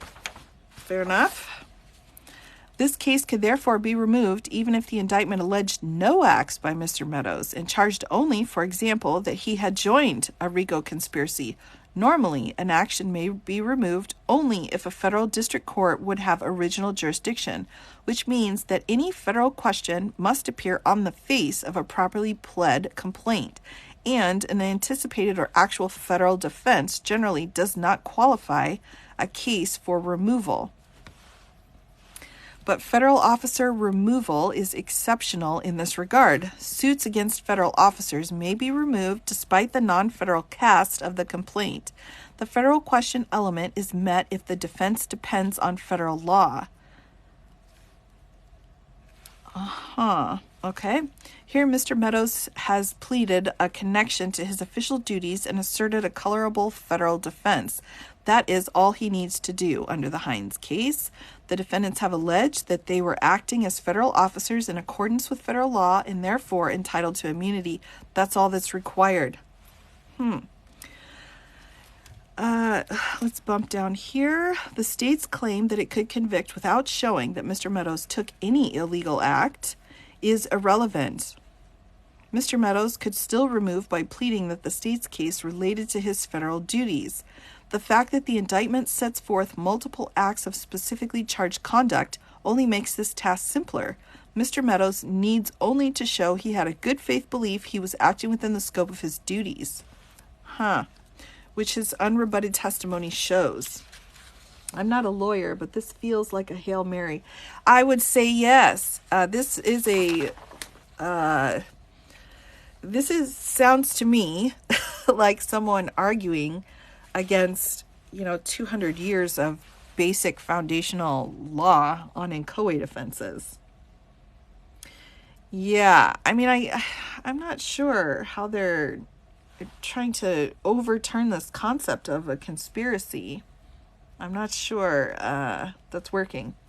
Trying to lay the groundwork for other defendants based on the wording. Perhaps grasping at straws. Definitely. I think so. In my opinion, again, having this idea that the acts are mixed, some are within his scope and some are not within his scope. But again, he's missing this piece that the key to this is that it's a conspiracy issue, according to the state.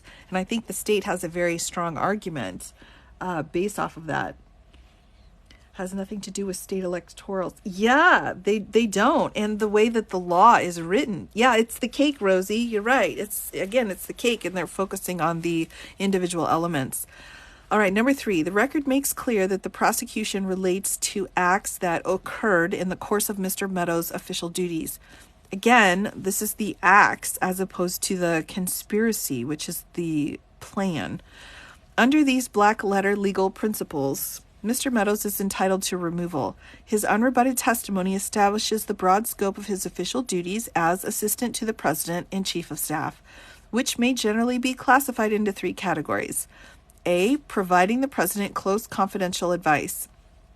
B, using his discretion to gather information, including from state and federal officials, on a wide range of federal interests and potential policies to be able to advise the President on a moment's notice. And C, acting as gatekeeper to the President in managing the President's time to advance federal interests. And he's quoting transcripts here. So let's bump down real quick and take a look at what the transcripts are saying here. Transcripts cited, here's a direct quote, there were no rhyme or reason where the President's questions might come up. Having a broad understanding of what was going on was critically important as a senior advisor to the President so that I could anticipate what logistics were needed and what we needed to do. That's a direct quote out of the hearing. Food shortages, airline bankruptcies, prescriptions, drugs, military operations, election integrity, legislation, executive orders, and election integrity. So I don't know. I mean, which of these things looks a little different than the others? Food shortages, airline bankruptcies, prescription drugs, military operations, election integrity, legislation, executive orders, and election integrity. I don't know. Managing the President's time was especially critical after Election Day to ensure the federal government continued to function and there was a peaceful transition of power. All right. Mr. Meadows also exercised more specific duties in support of these general functions. Here we go. Now, I think that's actually a legitimate point. Let me just pause for a moment. I think that's actually a good point. I think his job was probably pretty chaotic in and of itself. But I don't think, again, that scope of his job would involve literally a quote from the phone call, can we deputize the President's attorneys so they can get access to voter records? I mean, that specific phrase itself, again, is like, I'm not sure that would fall under that, kind of cluster of activities here. He managed the White House staff and regularly coordinated meetings between the President and the state and federal officials and outside constituents. Fair enough. He fielded inquiries from people trying to reach the President to the point that it seemed his phone number was plastered all over every bathroom wall in America. Oh, ew, rude. If that had actually happened, he wouldn't be using that in his brief.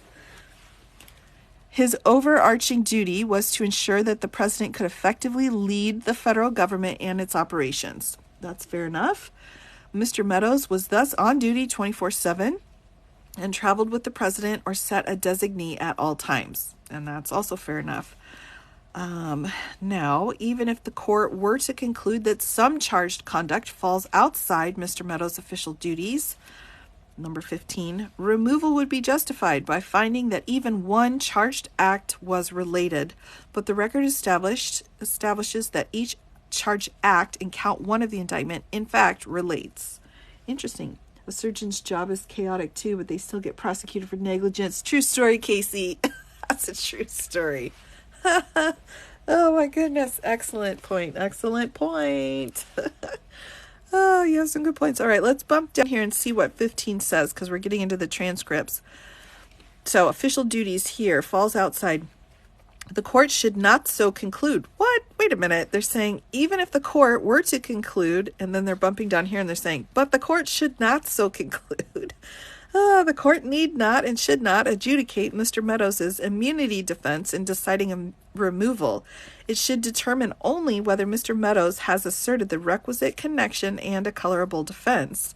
Moreover, if the court finds that some conduct relates to Mr. Meadows' official duties, this suffices. Opining that other acts may fall beyond his duties would be unnecessary obiter dictum. I'm not sure that's really the proper usage of obiter dictum. That may be the teacher in me coming out. I'm like, I'm not sure about that, but he took his oath to the Constitution, not a president. Oh, good point, Jay. Very good point. I know Fanny read this and was like, oh, hell no. She probably was. Oh, my goodness. Yeah, even the court would conclude, but the court shouldn't conclude. True. Yes, no, this was a file document. It's got a file stamp on it. What does obiter dictum mean? Obiter dictum just means, extra information within a court opinion. So it's a Latin term. We just call it usually just dictum. And dictum is just all the extraneous information that judges like to include in their opinions because they're long-winded, because we're all long-winded, because we're trained in the law. So isn't that a violation of the Hatch Act? Well, yeah. I'm no lawyer, but I do not think this is getting moved. Just my opinion. Deborah, I don't know. I'm waiting a big moment here. I'm waiting for the aha moment. We'll see. I'm not sure yet. My humble opinion, the state has made a much stronger case. So far, it seems that way. So far. All right. So, Act 5, Michigan Oval Office meeting. See, again, he's really focusing on these meetings, on the different, ingredients. Mr. Meadows considered this part of his role as chief of staff, and his conduct was consistent with the duties and responsibilities of that role, including managing the president's time, maintaining awareness of matters before the president, maintaining capability to advise the president or delegate to others, monitoring action items that may follow a meeting, addressing the federal interest in free and fair elections, and maintaining awareness of matters that could lead to proposed legislation or executive orders. The state presented no contrary evidence.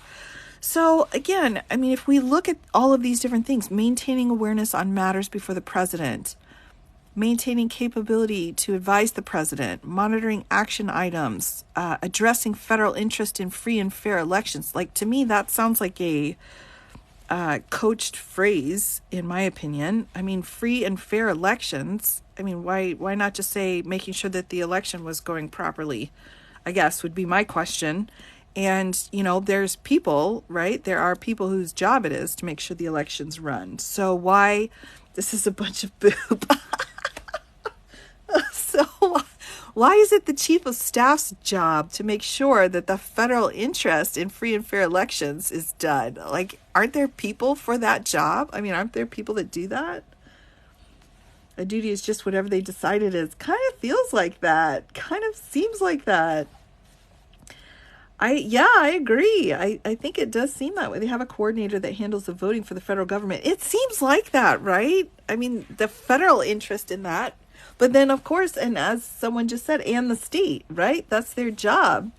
I want to see where that's in the job description. I agree. Most of the things are quoting has nothing to do with the conspiracy. I agree. Can you check for chief of staff responsibilities?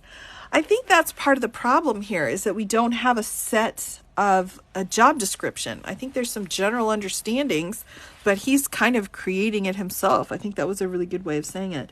Do you think the state is seeing these issues as well? Oh, absolutely. Absolutely. Oh my gosh. Yes. I have no doubt. All right. Text soliciting phone number. Again, specifically going into a particular act. So he's trying to show how these acts were within the scope of his job. So here we go. Mr. Meadows considered this part as of his role as chief of staff, and his conduct was consistent with the duties. Now, I do want to take just a minute again to kind of go into what he said during the hearing, because this is, I think, really insightful. So let's just we've got citations here, so let's just bump down. Describing role in wrapping up meetings. Part of me being there in my official capacity would have been to try and assist with time management and wrap up the meeting. Describing a need to be aware of what is consuming the president's time or taking his attention. All right, that's another point. Certainly as chief of staff, again, giving advice to the president, but also making sure that the White House counsel is informed. Okay. Others being able to give advice to the president, describing meetings where the president might request a later date or something that would happen, from a standpoint of trying to make sure the elections are accurate. Does that have a federal nexus? I would assume it would have a federal nexus. I mean, we have operations within the federal government that tries to make sure our elections are accurate, whether it's DHS, DOJ, or others. Ooh, that's hinky. I'm going to just highlight the hinkiness here. It's all throwing mud. It's kind of messy. From the standpoint of trying to make sure that elections are, does it have a federal nexus? So you're asking a question. Does this voting have a federal nexus? Is that part of your job, to question if there's a federal nexus? Perhaps it is. I don't know, but that's what he's claiming. The president often makes recommendations on legislation that could come up, make recommendations on how to make sure elections are safer and secure. So now he's claiming, let's just make sure we get this straight. The president often makes recommendations on legislation. So let's just make sure we understand what's going on here on how to make sure elections are safer. So he's saying part of his job is to help the president work through possible recommendations for legislation. Is that what he's saying? That seems a bit of a stretch. Going to the next part of your job, it's okay to wrap it. Right. Yeah. POTUS has no authority over federal elections. He should read the Constitution. I agree, Cheesecake. You're absolutely right. Yeah, I think we're stretching a little bit here. Yeah, I mean, that's a direct quote. Often makes recommendations on legislation that would come up. But if you look at the timing of everything, what's going on in Congress, I mean, and at the time of that phone call, too, to the Secretary of State of Georgia, I don't know, was the goal to figure out legislation proposals? Yeah, Stretch Armstrong. He literally threw himself under the bus. Yeah. Federal Election Commission. It is. Yeah, it is. So, I mean, they would have people reporting to them constantly about updates on that. Next, the state did not move for admission of Michael Shirkey's testimony before the January 6th Select Committee, all right, though the state attached it as an exhibit to response brief. Had it, Mr. Meadows would have objected to the... What? Wait a minute. So they're saying... Wait a minute. Hold on. Oh my gosh, this is just hurting my lawyer brain. I'm like, this is a bit backwards. All right, the state did not move for admission, so they did not move for admission of his testimony before the committee. All right. Are the jurors able to see this, or are they limited to what they can see or who they can talk? We are very careful with our jurors. We specifically just give the evidence that's been pre-approved to make sure that we don't have any kind of evidentiary issues. So something like this with the transcript, I'm not sure. I would say if you're under oath, any of the statements you make can be used against you in any other kind of hearing, unless it's removed on a motion in limine because it's too prejudicial. But it certainly could be used to refresh memory, but that would only be if the defendant testifies in criminal court again. So yes, it could be used in front of a jury. Yep, for impeachment. Yep, that's exactly right. So, all right. So, though the state attached it as an exhibit to the response brief, had it, Mr. Meadows would have objected to the transcript as unreliable hearsay. So, they're saying they didn't move for the admission of testimony, but if they had, they would have objected to hearsay? Why would you put in an objection to evidence that's not being offered? Like, we want to object to evidence you're not offering, except the transcript was attached as an exhibit. What are we doing here? What's happening? What? All right. I would object to that. Objection for relevance. That would be a relevance objection right there. All right. But even if considered, the transcript shows only Mr. Meadows sat on the couch behind the participants and later took them on a detailed tour of the White House, which corroborates Mr. Meadows' testimony. Again, relevance objection. How is this essential? It looks like a kid wrote it. I know. Well, it's just a little bit backwards, isn't it? It seems that way to me, at least. I don't. All right. Here we go. Back up. So we've gone through the transcript bits, so let's move on. And his conduct was consistent with the duties and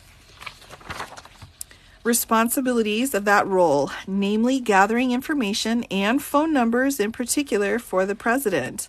Mr. Meadows frequently obtained phone numbers for the president, and in this instance did not know why the president wanted to speak with the Pennsylvania legislators. Ooh, now we're getting into some of the details of what he's planning to put on for his defense. So this is interesting. The state presented no contrary evidence. Let's bump down and see what some direct quotes are from that, because it looks like he's already putting his defense on here, which he certainly didn't need to do. Here we go. Number 23. Certainly, it was in my role as chief of staff to get additional phone numbers for the president on a variety of individuals. Just the president wanted the phone numbers, so I was asked on a pretty regular occasion for numbers. And getting a phone number for the president of the United States was something that I did regularly.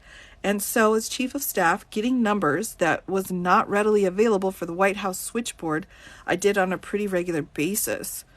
Interesting. All right, so now we've got a defense to that act, or what he is claiming is his defense regarding involvement with the Pennsylvania legislators. Act 9, Pennsylvania White House meeting. Mr. Meadows was not actually in this meeting, but to the extent he was involved at all, it was in his role as chief of staff. He was called down beforehand to notify visiting legislators of their positive COVID tests. Ooh. His conduct was consistent with the duties and responsibilities of that role, namely protecting the president's health and physical safety. The state presented no contrary evidence. Okay, again. So he's Donald's Google. Yeah, I mean, it looks like a pretty, like a personal assistant type situation. It seems to me that that's kind of what he's going for here. Okay, so, all right. And then let's bump down again and see if we've got any direct quotes. We just did 23. Let's do 24. Here's some testimony. I recall going down to the cabinet room where they were assembling at that particular point. Introduced myself as chief of staff, and then tried to let the individuals know that there was 3 of them that wouldn't be able to meet with the president because they had come down with a positive COVID test. The federal role obviously was protecting the president of the United States when I went down to make sure he was not getting COVID. So security of our commander-in-chief, that was the federal role in me being there and trying to make sure that we followed White House protocols that I put in place. Again, we're getting into this kind of defense for this specific act. Now, again, under the RICO statute, you need, just 2 or more acts total, and they've listed 161. So he's coming in and saying his involvement in this act was a federal involvement, as opposed to, again, being involved in the conspiracy itself rather than the individual acts. Yeah, it's different. Wait. Is this the same dining room with the ketchup on the walls? That could be. Yikes. That was a dark moment for everybody involved. All right. Act 19. Requesting the McEntee memo. Ooh, this should be good. Let's see what he's got to say about that. Mr. Meadows did not ask Mr. McEntee for this memo, but to the extent he was involved at all, it would, let's see what he's got to say. I'm interested now because he's setting out his defense. Would have been in his role as chief of staff, and it would have been consistent with the duties and responsibilities of that role, including directing and supervising staff of the Office of the President in preparing memos and other tasks. Wow, so he's just saying it was a memo just like any other memo. Interesting. So let's hop down.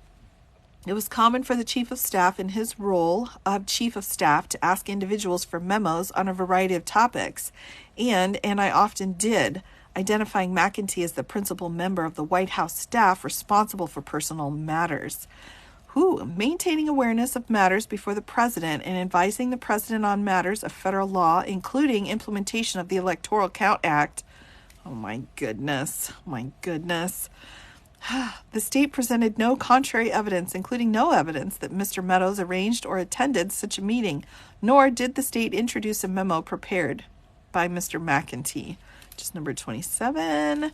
The state did not move for admission of Johnny McEntee's testimony before the January 6th Select Committee, though the state attached it as an exhibit to its response brief. Had it, Mr. Meadows would have objected to the transcript as unreliable hearsay. But even if considered, the McEntee transcript shows only that Mr. McEntee did not, quote, remember, end quote, who asked him to write a memo. But it was probably the president. What? Oh my goodness. That he could not remember who it was, who asked about the topic, and that he does not recall to whom he gave the memo. Wow. None of which shows Mr. Meadows did anything, much less that he exceeded his federal role. Oh my goodness. Wow, what's happening? I know. I don't know what's happening. This is crazy. All right. So there was a memo going into the Electoral Count Act, and some interesting questions involved. And he's like, well, I take care of all memos.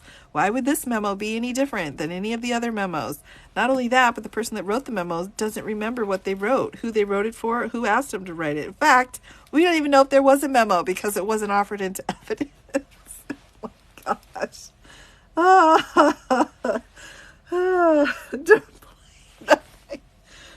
I just like literally my brain, I'm like this.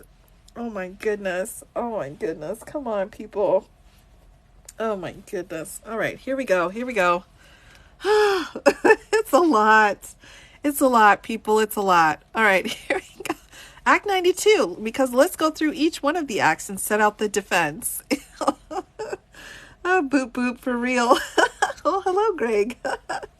Mr. Meadows also replaced his right on several occasions. The state did not contest this. Right, exactly. That must mean something then. What's the relevance of this unknown memo? That memo was included, I think, as another part of a writing showing what the plan was for these fake electors and the different parts of the Electoral Count Act where there could be some possibility of having the vice president come in and not count the votes. That's what these memos were all about, was saying, it's possible that the vice president could toss everything aside. So, but then now we don't know who asked to write the memo, what the memo is about, or who the memo is given to. So it kind of seems to be going downhill from there. But that memo, talking about the vice president, the situation under the Electoral Count Act, just like any other memo, Oh, all right. Visiting Cobb County Civic Center. This one should be good too. Mr. Meadows considered this part of his role as chief of staff, and his conduct was consistent with the duties and responsibilities of that role, including gathering information about and maintaining awareness of matters the president would likely bring up. All right, let's see what he's got to say about that. informing and advising the president on matters of concern to manage the president's ability to give time and attention to the president's duties, presidential duties, all right, and maintaining knowledge about matters that could be subject to proposed legislation. That's now become a phrase that makes me uncomfortable. Or executive orders. Yikes. All right. The state presented no contrary evidence. Indeed, its witness, Secretary Raffensperger. Sorry, I need a minute. Oh my goodness. Mr. Mouse. Oh, I'm sorry, hold on.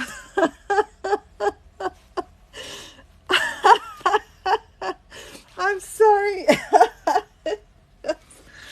Oh my goodness. Oh my goodness. It's like watching a bad movie in slow motion. I agree. I'm sorry about that, everybody. I apologize. All right, all right. Here we go. Shake it off, shake it off. Whoo! In slow motion. His lawyers hate him. Oh my gosh. All right. Okay. Whoo.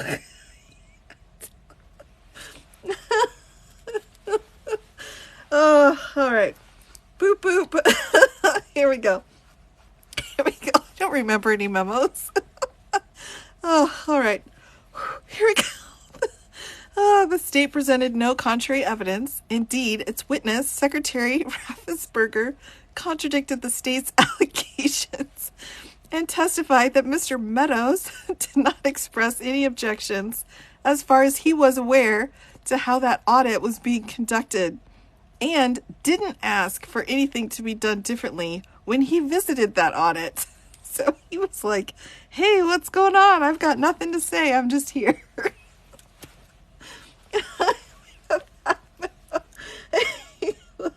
I'm sorry. Does my ring shoot water? Oh my goodness. Oh my goodness. Okay. I just sometimes, this situation just, oh my gosh. All right. He will be forever after. All right. All right. So here we go. All right. Let's jump down here. All right. Truly just in a fact-finding mode to observe what they were doing, and felt like the Secretary of State's office was doing a good job. They were doing a great job. They were doing great work. Nothing but respect for the Secretary of State.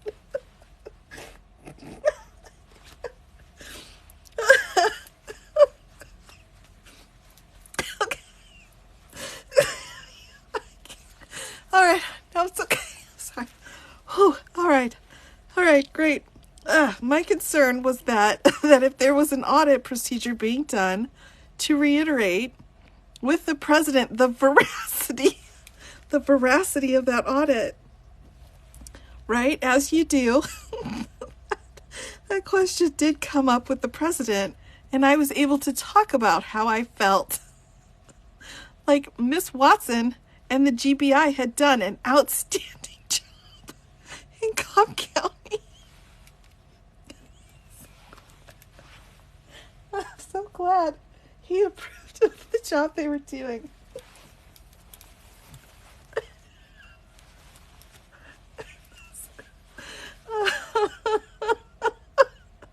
I'm sorry. I apologize. One moment, please. I have to clean the tears down my face. I need to clean my glasses. Oh my goodness.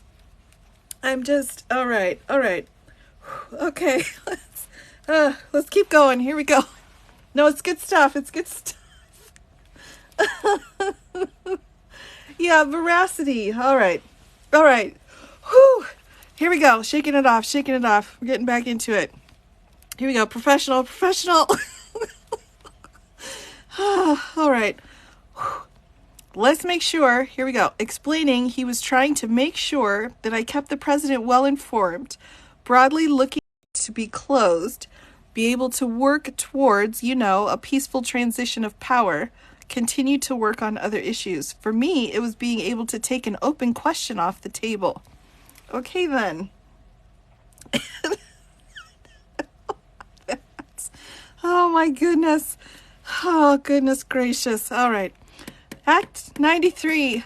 Let's talk about the president's call to Francis Watson.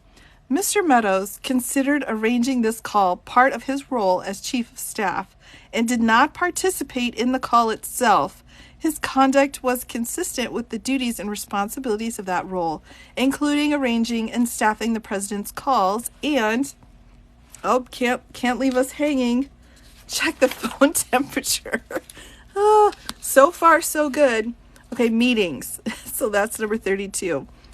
So let's back up because we've got, I just want to make sure we're in the right page here. So we've got 32. And maintaining of matters before the president. And that's 33. The state presented no contrary evidence. The state did not call Miss Watson despite issuing a subpoena for her testimony and introduced no evidence of the call itself. This seems a little spicy to me. I'm just going to put that out there. It seems a little spicy. Oh, am I lagging? Oh, no. Oh, no. Hold on. Let me see what I can do. I need a break for a minute. Spicy. Oh, my goodness gracious. All right. All right, here we go. It's not lagging. All right. Good. All right, let's bump down. We've got 32 and 33. So, acknowledge that he arranged a telephone call between Miss Watson and then President Trump. Now, look at that. And then President Trump. Number 33, part of my job was to be aware of everything that was going on, or try to be aware of everything, which ended up being a much more difficult task than I could ever imagine. So a lot of times the meetings asked for were getting so I could give the president advice, either in private or in the meeting. Really, it was about me trying to be aware. Why did you need to know what was going on, including politically? Answer: 1, to give advice to the President of the United States, to help prioritize his time. But the other is trying to skate to where the puck is. There were no rhyme or reason where questions might come up. And so having a broad understanding of what was going on was critically important as a senior advisor to the president so that I can anticipate what logistics were needed and what we needed to do. I think that's a very noble goal. You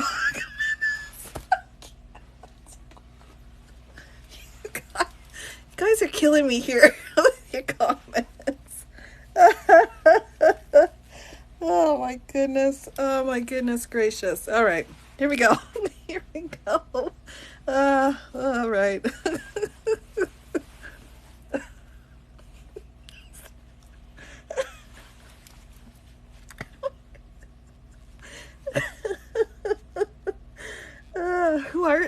I don't know who his attorneys are. All right, here we go. I'm ready. I get myself sorted out. I apologize. Here we go. Act 96. Because we've got to keep going. We started this, so we've got to continue. Text regarding signature verification. Mr. Meadows did not text Miss Watson as charged in the indictment. Okay, so that's his defense. He did not.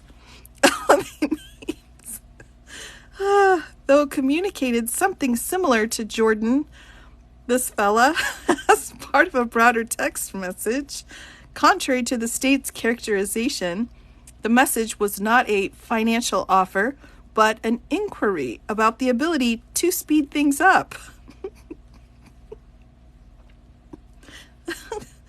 Based on a similar development in Wisconsin, Mr. Meadows considered these communications part of his role of chief of staff, and his conduct was consistent with the duties and responsibilities of that role, including gathering information on matters before the president, advising the president, and managing the president's time and ability to give attention to federal duties by closing I know, we're going to have to pause for a minute because we got to jump down here into the good stuff. I didn't speak for the campaign, didn't work for the campaign, but certainly being able to advise the President of the United States, he was looking at ways to make sure that we could get a definitive yes or no quickly. Okay then, so that takes us then to the next page. Someone spilled Diet Coke.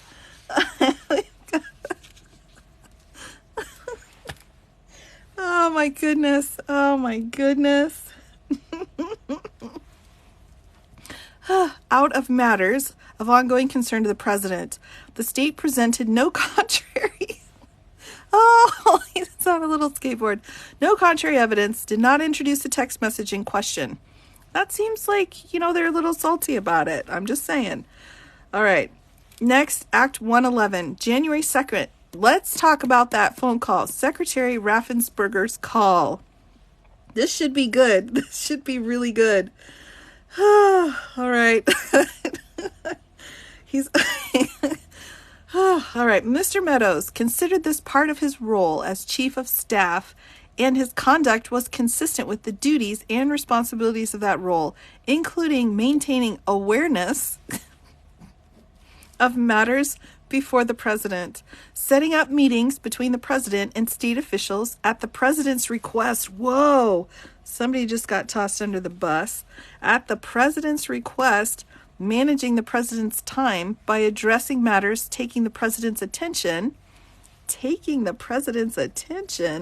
and impacting the ability to address matters of ongoing federal concern, and addressing, we got to take a moment because we got to go down here into the transcript, which is just gold. All right. I was actually in my chief of staff's office by myself.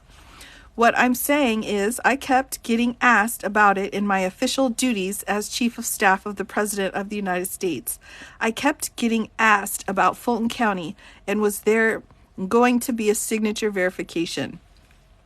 Me setting up a phone call for the President of the United States at his direction was certainly something that I believe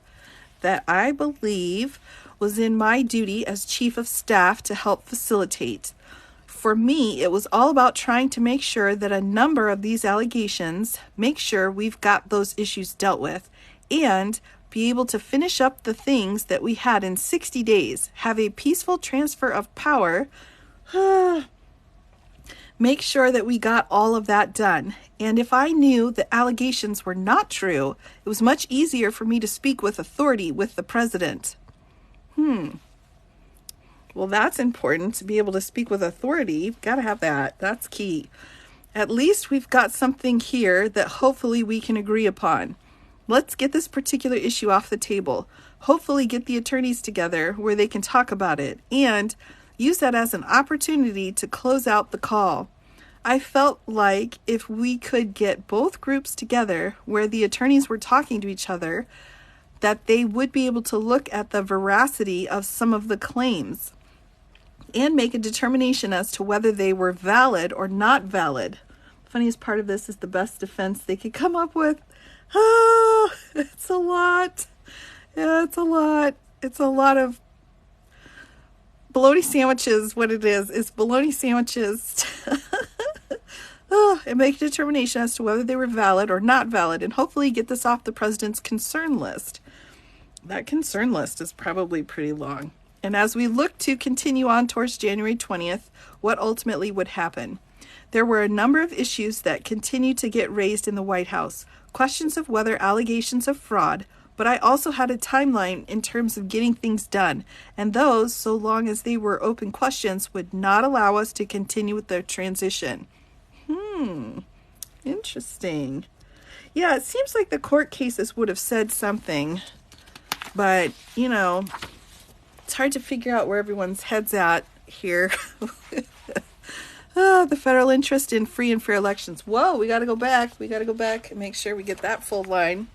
That seems important. So, at the president's request, managing the president's time by addressing matters taking the president's attention and impacting the ability to address matters of ongoing federal concern, and addressing the federal interest in free and fair elections. And that's, free and fair elections. The state did not present contrary evidence. Secretary Raffensperger confirmed Mr. Meadows' limited role in the call, consistent with the audio recording introduced into evidence. Ooh, so they did admit the tape. Noting that Mr. Meadows was acting on behalf of the president, making clear he did not believe Mr. Meadows' participation or statements on the call were inappropriate. Okay, wait, who didn't think they were inappropriate? Let's back up.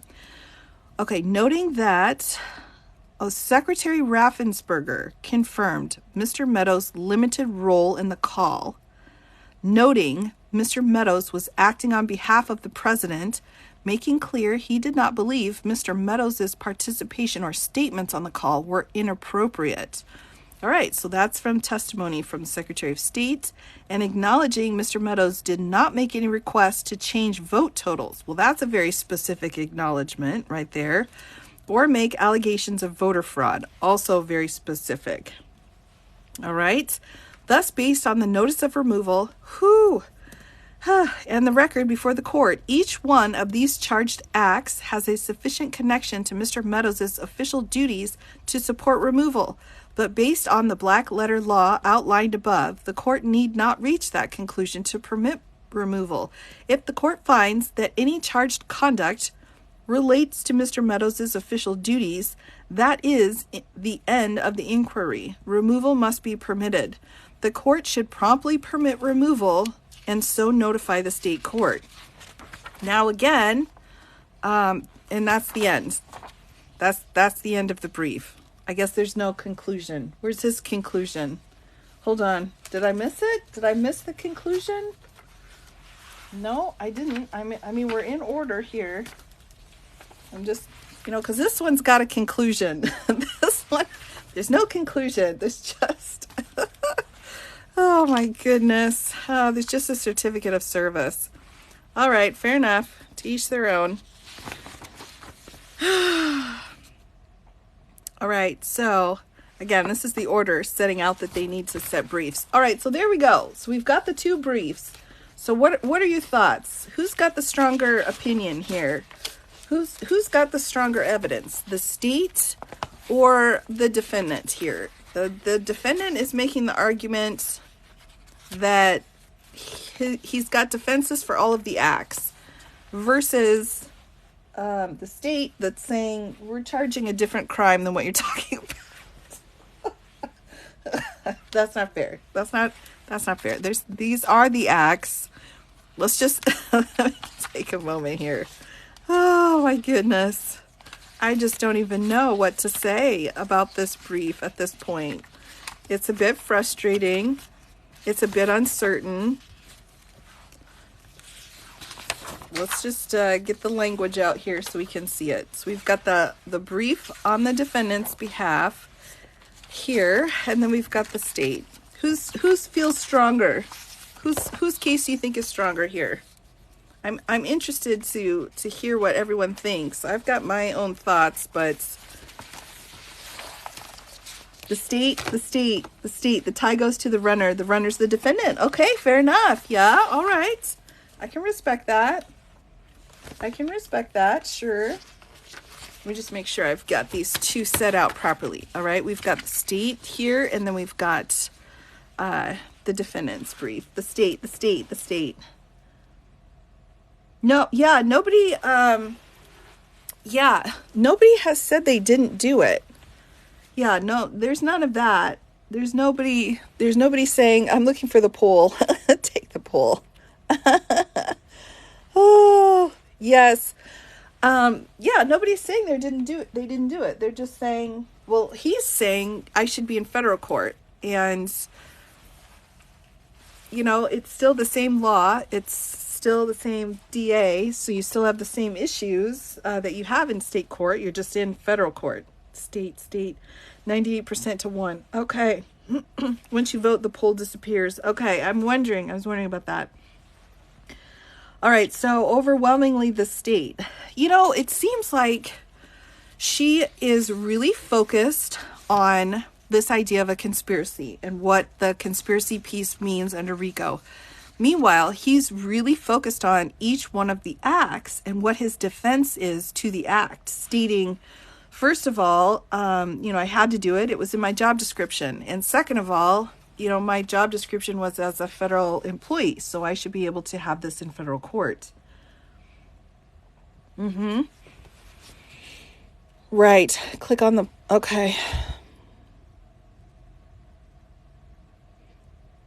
Highly suspicious. Okay. Fair enough. Fair enough on that. Defendants solicited felonies after the challenges were all done. True. Good point. Good point. Got it. Yep. Excellent. It's going to be televised in Georgia. Yes, it is. Yes, it is. These are just the beginnings. These are just these first questions. Should this be allowed to be in federal court based off of the statute that allows for removal for federal employees if they're doing it under color of their position? Should be in federal court. Okay, fair enough. I mean, he was chief of staff, but then the question becomes, at what point does your job as chief of staff end? And your position, when do you take that hat off and put on your regular person with accountability hat, as opposed to complete immunity as chief of staff? And I think if you look at President Nixon's chief of staff, you can see that there's difference. There are different levels, and that chief of staff hat's not going to protect you from everything. There's still some questions. When you try to coordinate campaign funds, it's a good question. Hatch Act, yeah, also important. Even if it does go to federal court, it's still state charges. There's no pardon. True, exactly, Sparkly Rabbit. You got it. That's exactly right. We're still dealing with state charges. We're still dealing with conspiracy charges. And if you look at what he's been charged with specifically, he's been charged with 2 counts. The one count is the RICO, and his second count is this solicitation for a violation of oath by a public officer. So the phone call that he made, they're claiming he was involved with asking the Secretary of State to do something that was against his oath. Now, if you've joined me when I've listened to the phone call, there were many statements that he made that could be seen that way. But he's only got 2 counts, and one of them is this RICO count. And so for him to come in and say, if he had one of these other counts and he was saying, I had to do what I had to do because of my job, that would be different. But we're talking about the RICO charge, and this involves this agreement as the actual crime itself. How can it be state charges if he's in federal court? He's given notice and bumped it to federal court, and so the burden then becomes to get it moved back down to state court. His job was federal government. Why is he making a call to the Secretary of State? Yeah, I mean, that's the question. And it's about voting. And he's saying, too, his rationale was, I need to know about what the president may ask me questions. Or this was a question on my desk and we couldn't move on because I kept being asked about it. And so we had to resolve it somehow. And I'm not sure. I mean, I don't know. What do you think about that defense? This was something on my desk and I needed to take care of it. But what was it that was on his desk? This number of votes, or confirming that the election there was done properly? Because it seems like the cases established that there was no fraud. I mean, the cases to the courts took care of that element. So what more needed to be done? And what was really his role in doing that? Not a good defense? Okay. Is what he described as his job description truly the job description? Casey, I think that's a big part of the problem, is that we don't really have a legitimate, description of what a chief of staff does. Like, for example, if you were to say, is a document classified or not? We have a law that sets out what makes a document classified. But if you were to say, I'm doing it as my job of chief of staff, we don't have a law that specifically sets out exactly what those duties are. So that's why there's such a huge question here. Because is it what he's defining it as, or is it something else? RICO Act, if convicted, you will go. That's true, Freddie. That's right. This was definitely for the mafioso. It's an analogy to someone used earlier. If you work at a bank, it doesn't mean you can rob it. Yeah, that's a good point. Was the lack of fraud proved before the call was made? It was proven beforehand, yes. And in fact, the call itself, let me just pull the call up here. We've got count 28. So let's just pull it up. And if you get a chance, oh my goodness, oh my goodness. If you get a chance, it is available online. It's an hour-long phone call. I may do another live just going through that phone call again because there's just so much in it.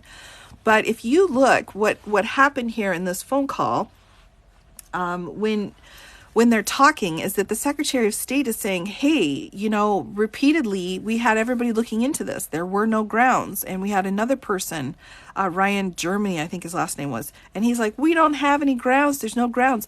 And then Cleta is coming in and saying, hey, we want to see your records. And they're like, you can't see our records. That's illegal. You're not allowed to do that. And so then Meadows is like, well, can't we deputize your attorneys and then we can just come in and look at your records? And they're like, no, we can't do that. That's also wrong. So there's been all of this finding already of fraud, and they're already trying to explain all of the evidence that they have that the voting was fine. But it could not, they weren't listening. They were continuing to ask for meetings and ask for evidence of voter records. Mm-hmm.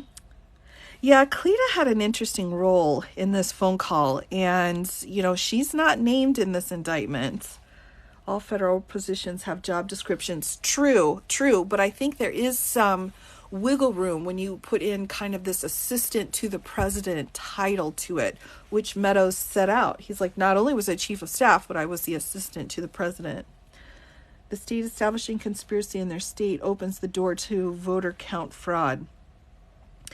I don't think that there needs to be a trial on whether or not there was fraud. I think that issue is already done. That issue's been decided over and over and over again. So, it's when courts have already made the decision there was no fraud, then it's done. That's not appealable. That's not something that you can bring up again in court to try again. It's been decided. Executive services have very broad job descriptions. I would agree. And I think that they're taking advantage of that in this situation to try to say, hey, I just was in charge of memos, or I was just in charge of his schedule, or I was just in charge of trying to field any problems he had with anything going on whatsoever. Is Cleta one of the unnamed? I'm not sure. That's a really good question, actually. I'm not sure. You should definitely go over the phone call as well again. It makes it helpful to understand. Okay, I will. Sparkly Rabbit. Sorry. I got to get your full name out there.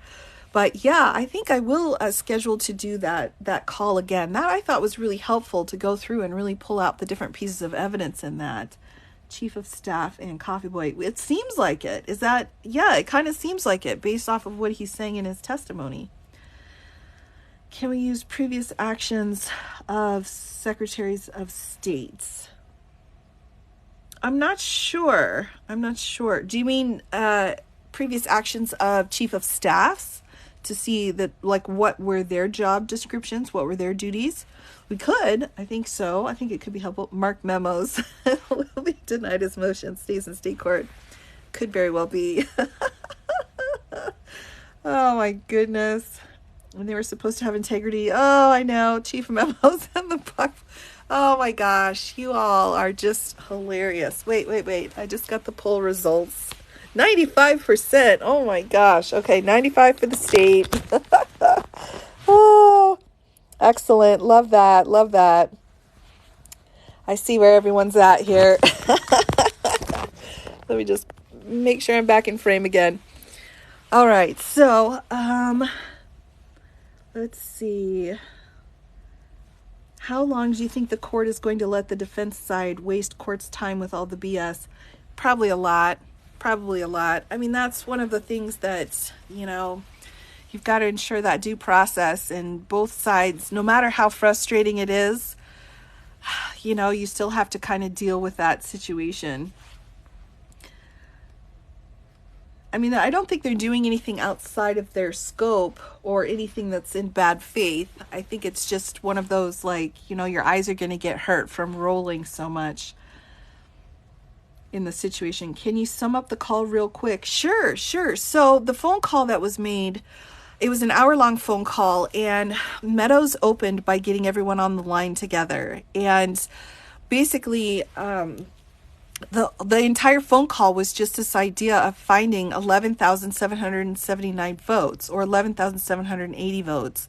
And so Trump was going into all of these things that had shown there was some fraud, like the suitcases of ballots or water main break or the election worker who was bad. And we just saw the defamation case yesterday on a default judgment. There was all of these different things going on, and Raffensperger and his attorney were saying repeatedly, that's wrong, that's wrong, that's wrong. And the phone call just really kind of devolved from there into some name calling and some pretty assertive language where Raffensperger's like, look, we can't do what you're asking us to do. And Trump's like, let's make it happen. That's pretty much it. Can we talk about the Giuliani judgment? Yeah. I mean, it was a default judgment. The phone call was really very, very riveting. I'll set up another live and play it for everyone again, but it's online. You can look it up. But yeah, he received a default judgment because he would not do what he was told by the judge. And there were discovery, there were documents, there were all kinds of records, and he refused to turn any of it over. And he had his excuses, and the court said that's not good enough. And because of that, they held for the plaintiffs, and one of the charges was intentional infliction of emotional distress, which is a very difficult charge to actually win on, but the judge granted it to the petitioners because of the bad faith of the defendants. So now they're setting up a jury trial I suppose it's a trial, just to determine damages, which can happen in huge cases like this. And punitive damages will be a part of that. Punitive damages are those huge awards that people think of, like in the McDonald's case. The punitive damages are sent to a particular party because they're meant to punish that party. So there will be a jury brought in order to determine how much damages need to be paid. But in that order, too, the court set out attorney's fees already. So we're already looking at, I think, $80,000. And so on top of that will be the damages. He already admitted he lied about it. Yeah, that was a really big issue. He just went out, and it's interesting, his tone of voice, if you've ever noticed. He's like, well, yeah, sure, of course I did that. It's fine. And you're like, what'd you just say? What? Oh my goodness.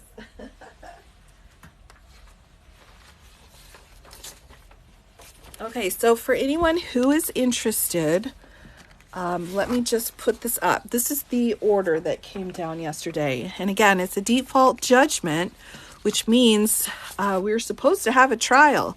But because of his, bad behavior, the judge was like, forget about it. We're not having a trial. I'm fighting for the petitioners. And the only thing to be determined is the number of damages done. Will the Giuliani judgment strengthen the Georgia? Well, I think it definitely... We have a finding of defamation in this default judgment. We have a finding that we have defamation and infliction of emotional distress. This is all very important and technically could be used in court to show that this occurred. There are 3 charges regarding this witness, and this could help to show that, but the issue could be that it's too prejudicial, and it could get knocked out because of a motion in limine, which can eliminate pieces of evidence, even though relevant and important, can take them off to the side if the judge determines that it would be too prejudicial for a jury to actually hear it. So, could it be used? It's possible. Will it survive a motion in limine? That I don't know. There's an amicus brief on the Georgia Meadows filing. Yeah, I saw that. I did see that. I find it absolutely fascinating that there are amicuses involved here. I've been meaning to take a look at that. What specifically did they not turn in? There were discovery requests. So my understanding was there's a whole bunch of records and various things, and he had claimed, I guess, that he didn't have access to the information, and so he couldn't turn it over. Meanwhile, they kept compelling discovery. Now, this happens a lot in civil cases where we do motions to compel, and we get all kinds of orders. But in this case, the judge was like, I'm not having it. Now, we had here Giuliani businesses needed to reimburse plaintiffs' attorneys' fees because of their successful motion to compel discovery from the businesses. So they asked the businesses for information. They didn't turn over that information. And so they're saying here, if they continue to not turn over their financial information, then Mr. Giuliani will personally be held responsible if his businesses do not comply in time. So this judge was pretty upset about the situation. His home is up for sale. Yeah, I would think so. He's got some troubles. No money to give to the plaintiffs. Yeah, we would call that judgment proof. And that situation happens when a person just completely runs out of money. But in this particular case, if he's got any assets anywhere, they can try to go after them. But we haven't yet had the damages phase done yet. So until that occurs, we're not really going to know. And the judge actually was pretty specific in the order, setting out, they wanted to know, how much money are you making from your podcast? How much money are your businesses making specifically? So if we go into here, they're looking for records showing how his podcast generates revenue, including through advertising agreements, distribution contracts, and records sufficient to summarize viewer and listener metrics. So they're pretty specific here going after this information. They're looking for any kind of benefits or any kind of money he could have gotten from his podcast or anywhere else. So they're looking at it. They're looking hard, and they're saying, look, we want this information and you need to give it. Oh, and there's one more piece actually that says that if you do not give us this information, that they're going to tell the jury that he's intentionally trying to hide relevant discovery about his financial assets for the purpose of artificially deflating his net worth, unless he produces responses within a certain period of time by September 20th. That's really, really harsh language. I don't think I've ever seen an order that harsh. Yeah, with the other paralegals and other people in the legal field that are in here, have you guys ever seen anything like this before? That's pretty harsh, in my opinion. I keep thinking, wow, is it my jurisdiction? But it seems, like this judge is not even playing around. Never. Okay. Yeah. Oh, it's insane. Okay. Yeah, I was wondering, what is a default judgment? Sure. So a default judgment just means we have a case that's open. So we've got a proper petition, and one of the parties is not showing up, is not producing discovery, is not doing whatever the court has ordered them to do. So the party that's being harmed has asked for sanctions. And in this case, discovery sanctions. So she has asked for sanctions saying, hey, we're trying to get information about this case so we can put this trial on. The judge came in and said, he's not showing up. He's not doing what I told him to do. He's not giving us discovery. I'm finding on behalf of the petitioners. So this case is done. The petitioners have won. The only thing that's left is the amount of damages that need to be awarded because of the harm done. Intentionally hiding worth, and I would mean, yeah, I agree. I mean, that's some pretty harsh language. Disbarment is forthcoming. I think he has been. Yeah, the hammer. Exactly, Texas Toast. I think that's exactly right. I think the judge was like, I've had enough of the shenanigans here. We set this out, and even cited the dates, saying, look, we set out, you're supposed to give this information way back, and you didn't. So June 30th was when it was supposed to be produced, and this was after it was ordered. So there are lots of things that happen way before an order comes in. But once there's an order, you're not complying with that order, which he did not. And then this judge was like, we're done. What's an amicus brief?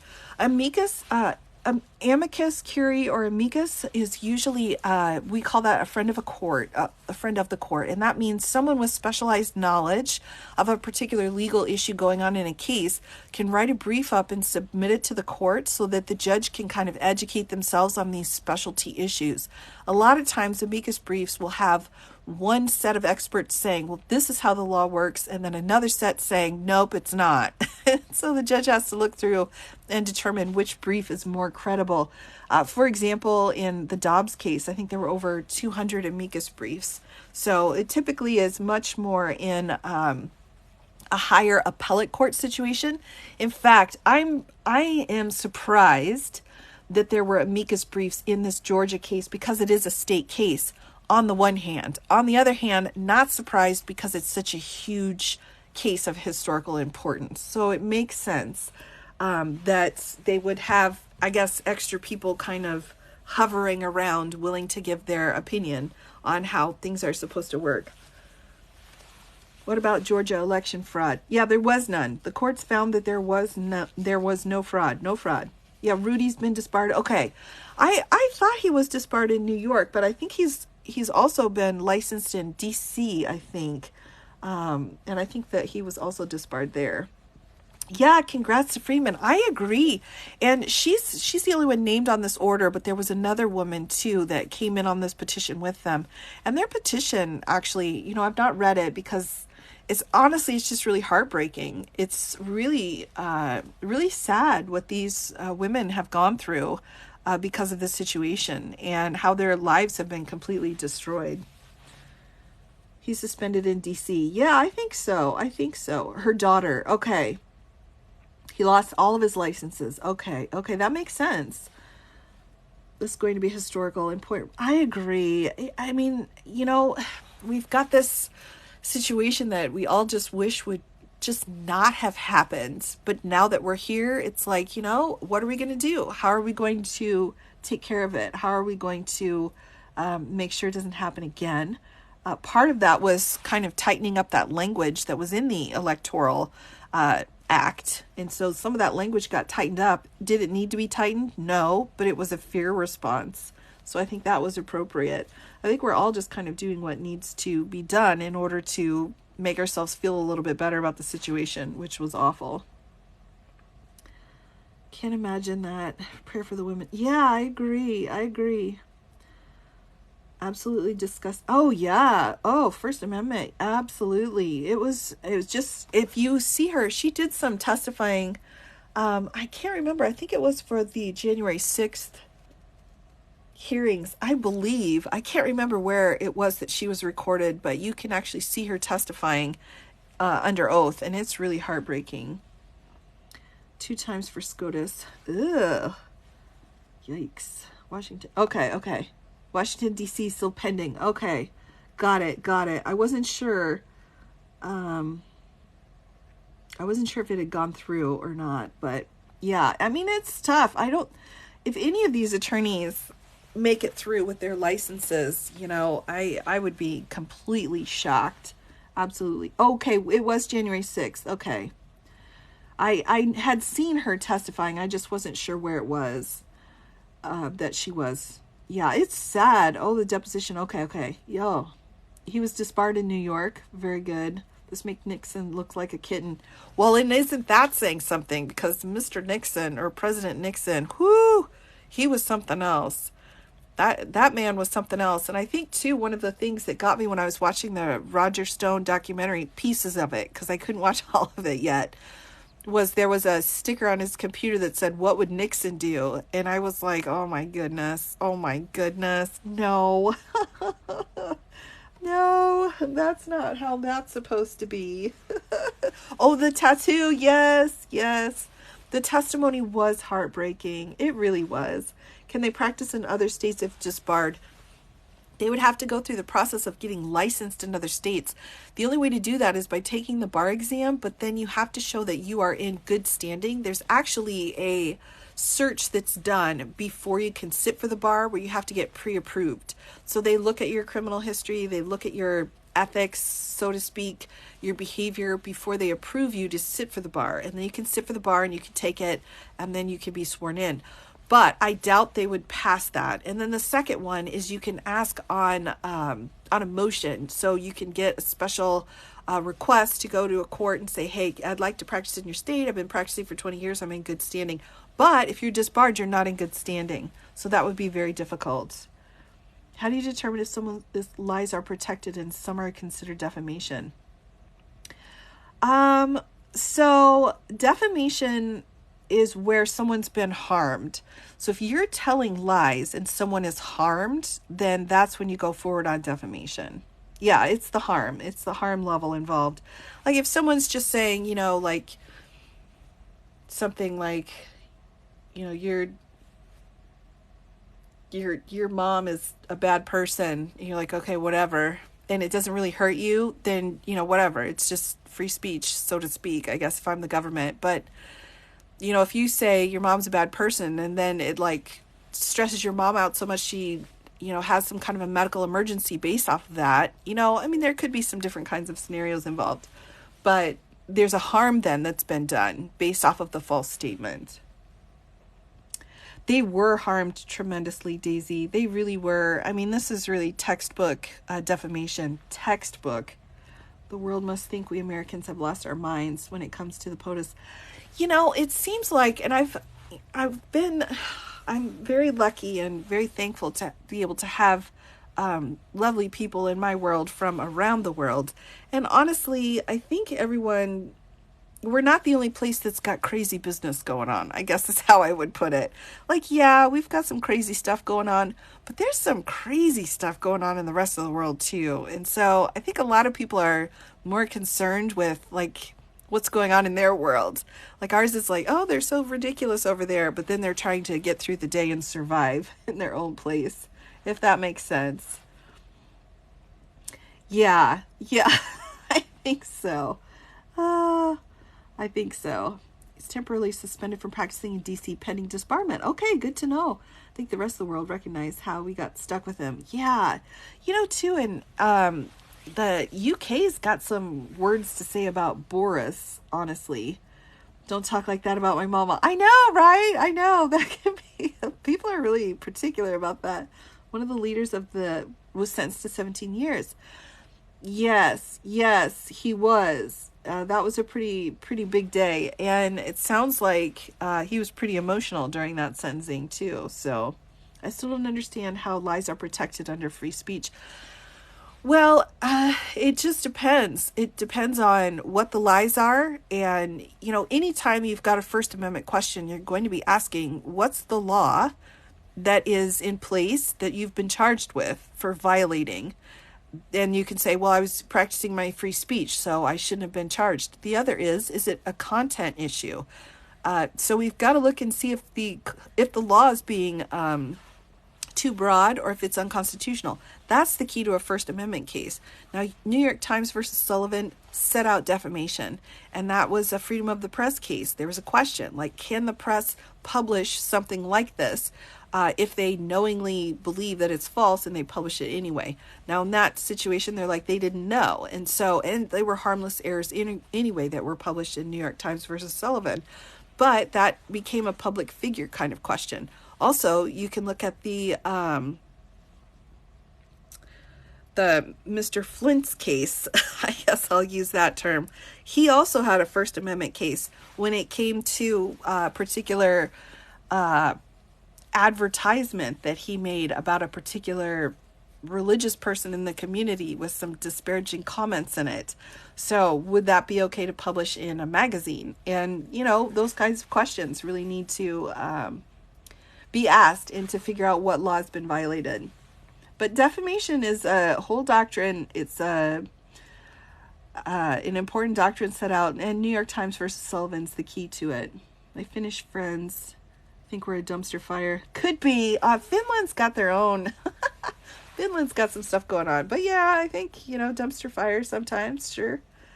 Absolutely. I think that's all right. I have a question. Will they wait after election to prosecute?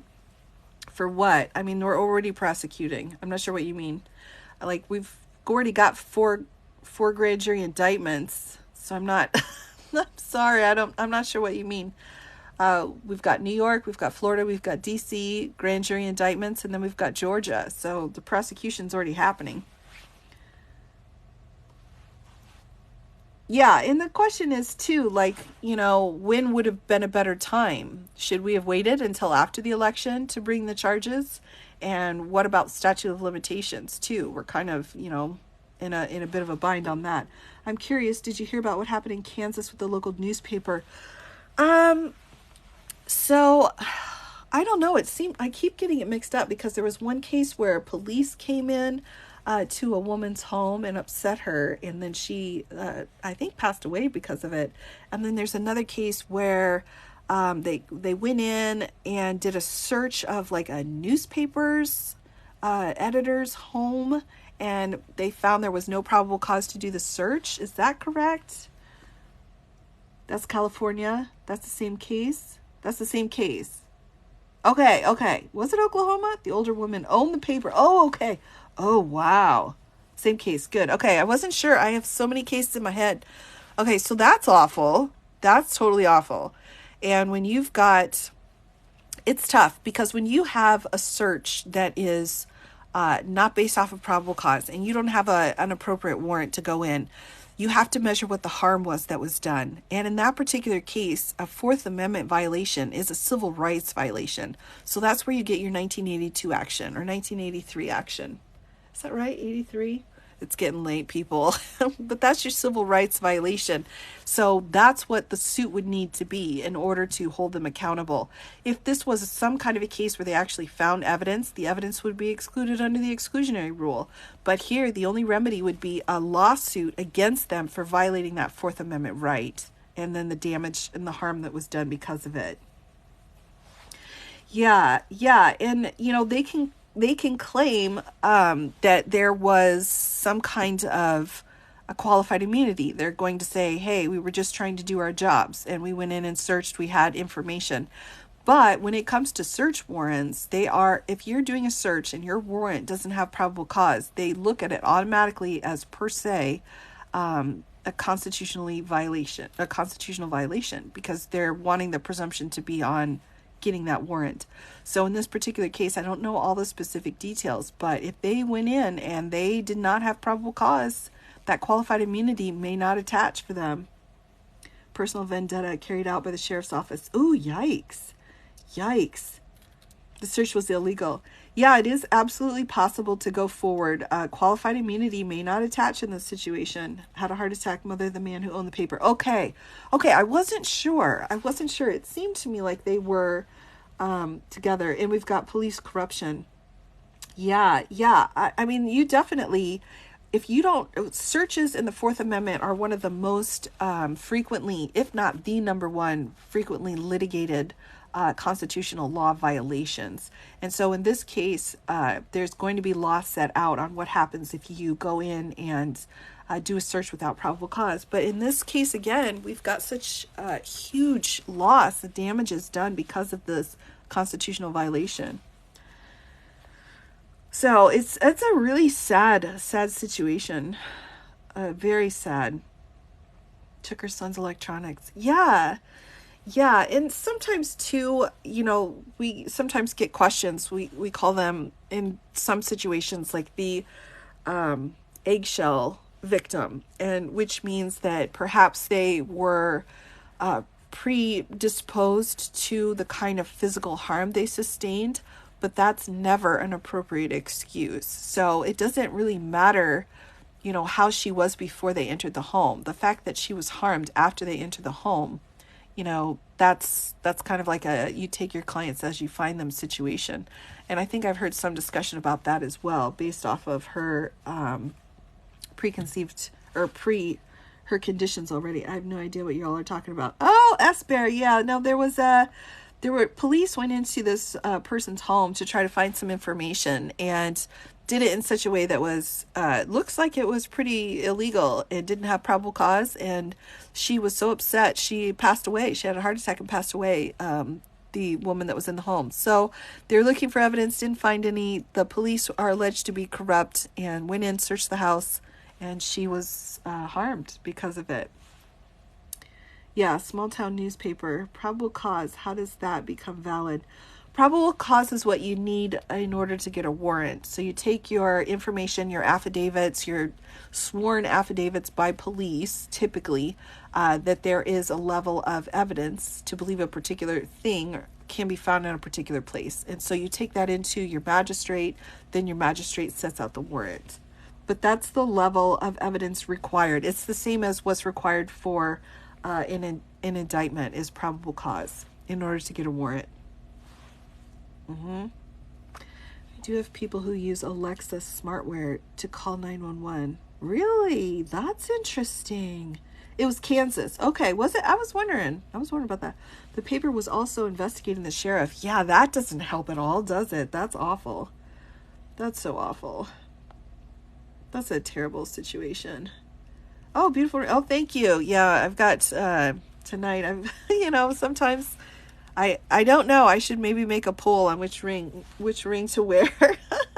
They got a magistrate to sign off with no probable cause. See, that's what I was wondering, Hawk. I had thought I had heard something about a search warrant, but what I knew there had not been probable cause, but I wasn't sure if the warrant had been obtained or not.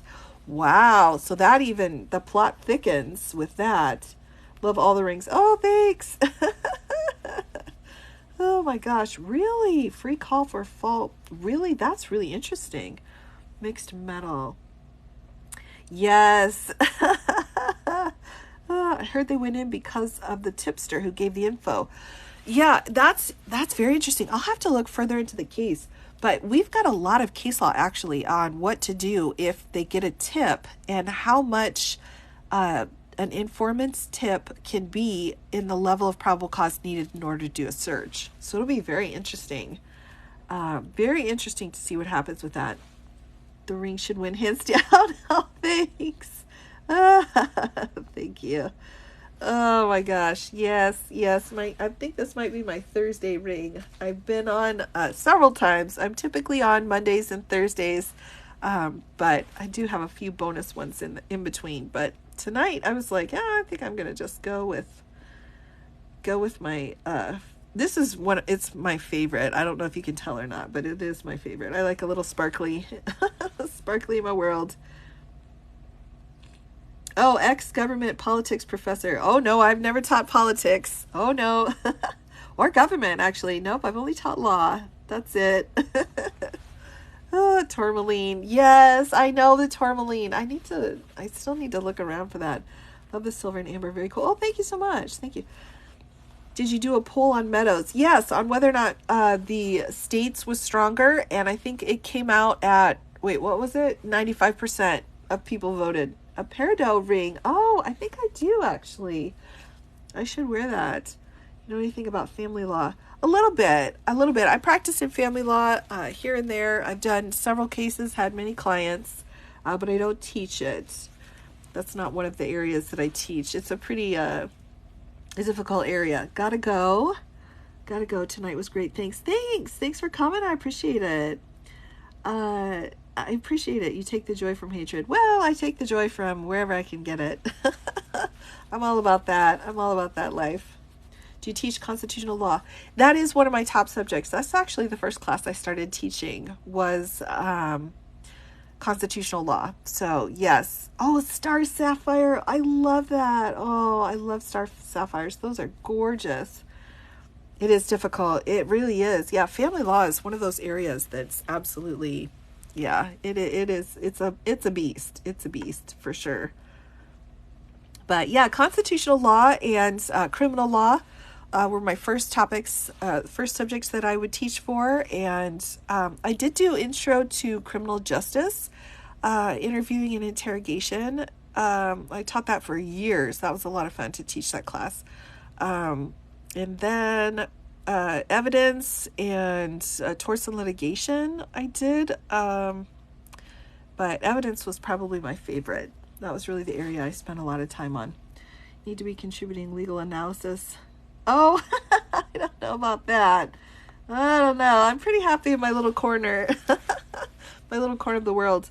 Constitutional law is so easy. Oh no, I don't think so. I think it was one of the hardest subjects for me in law school for sure. I had to work so hard at it.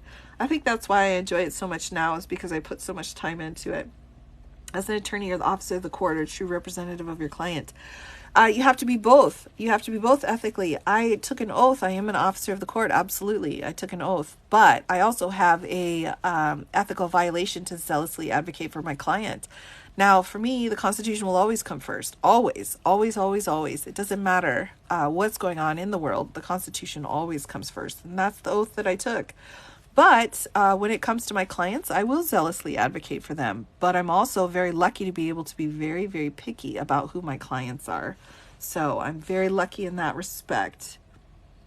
You've done so much for being only 26. Yes, 26. Yes, that's right. 26. Yeah, it's been good. Here, let's just put this out for a minute. I saw the cat hand come up. Let's just take a moment to just say, hey, look. 26. Oh my gosh, you're so sweet. Oh, I know. Ruby, poor Ruby. Poor Ruby. Yes, I mean, come on, right? Come on. It was funny. Here we go. No, not too much. Don't spend too much. But it is funny. I think it's pretty funny. Best photo ever. I think it's helpful just, to have that visual to try to figure out who's who, what's going on with what. I think it's very helpful for that. I think it's very important to have. Oh no. Okay. Oh my gosh. I don't think I could handle another laughing session. He does look like an angry bird. He does. I think the biggest question has been on Cuddy, honestly. This particular picture has been the one that most people are asking about. Yeah, I think so. Oh, remember, those who least understand the Constitution are the first to claim it supports their crime. Ooh, that's a really good point. Angry Bird. I know, I love it. I know. Which female was on the phone call? She's not on here. She was not charged under any of this. She was just not charged at all. Uh-oh. Oh no! The elephant. Oh my gosh. Oh, the elephant. Classic. Oh my gosh. I know, right? I know. Floyd is still in jail. Really? I had thought he had made bail. I thought he had. I know, the elephant's so funny. I can't help it. When we just have, it's a lot of fun. It's a lot of fun. Oh, he got out. Yeah, I thought he had gotten out. I thought he had been. Oh my gosh. Seriously, I can't, guys. Oh my goodness. Yes. So yeah, he crowdsourced. Okay. Very good. Bannon helped with the money. Yeah, and I had heard that. Too. Oh my goodness. Okay, I'm not sure. All right, we'll just do a few minutes of laughs here. But he was booped out of jail. Oh my goodness. Whoa. What? Oh my gosh. Okay. Oh, the white hat. Yes. I can't. Oh, yeah. The fruit hat. Oh my gosh. Oh, the fruit hat. Classic. An oldie but a goodie. We love the fruit hat. I know the hats. Oh my gosh. Yes. I don't know.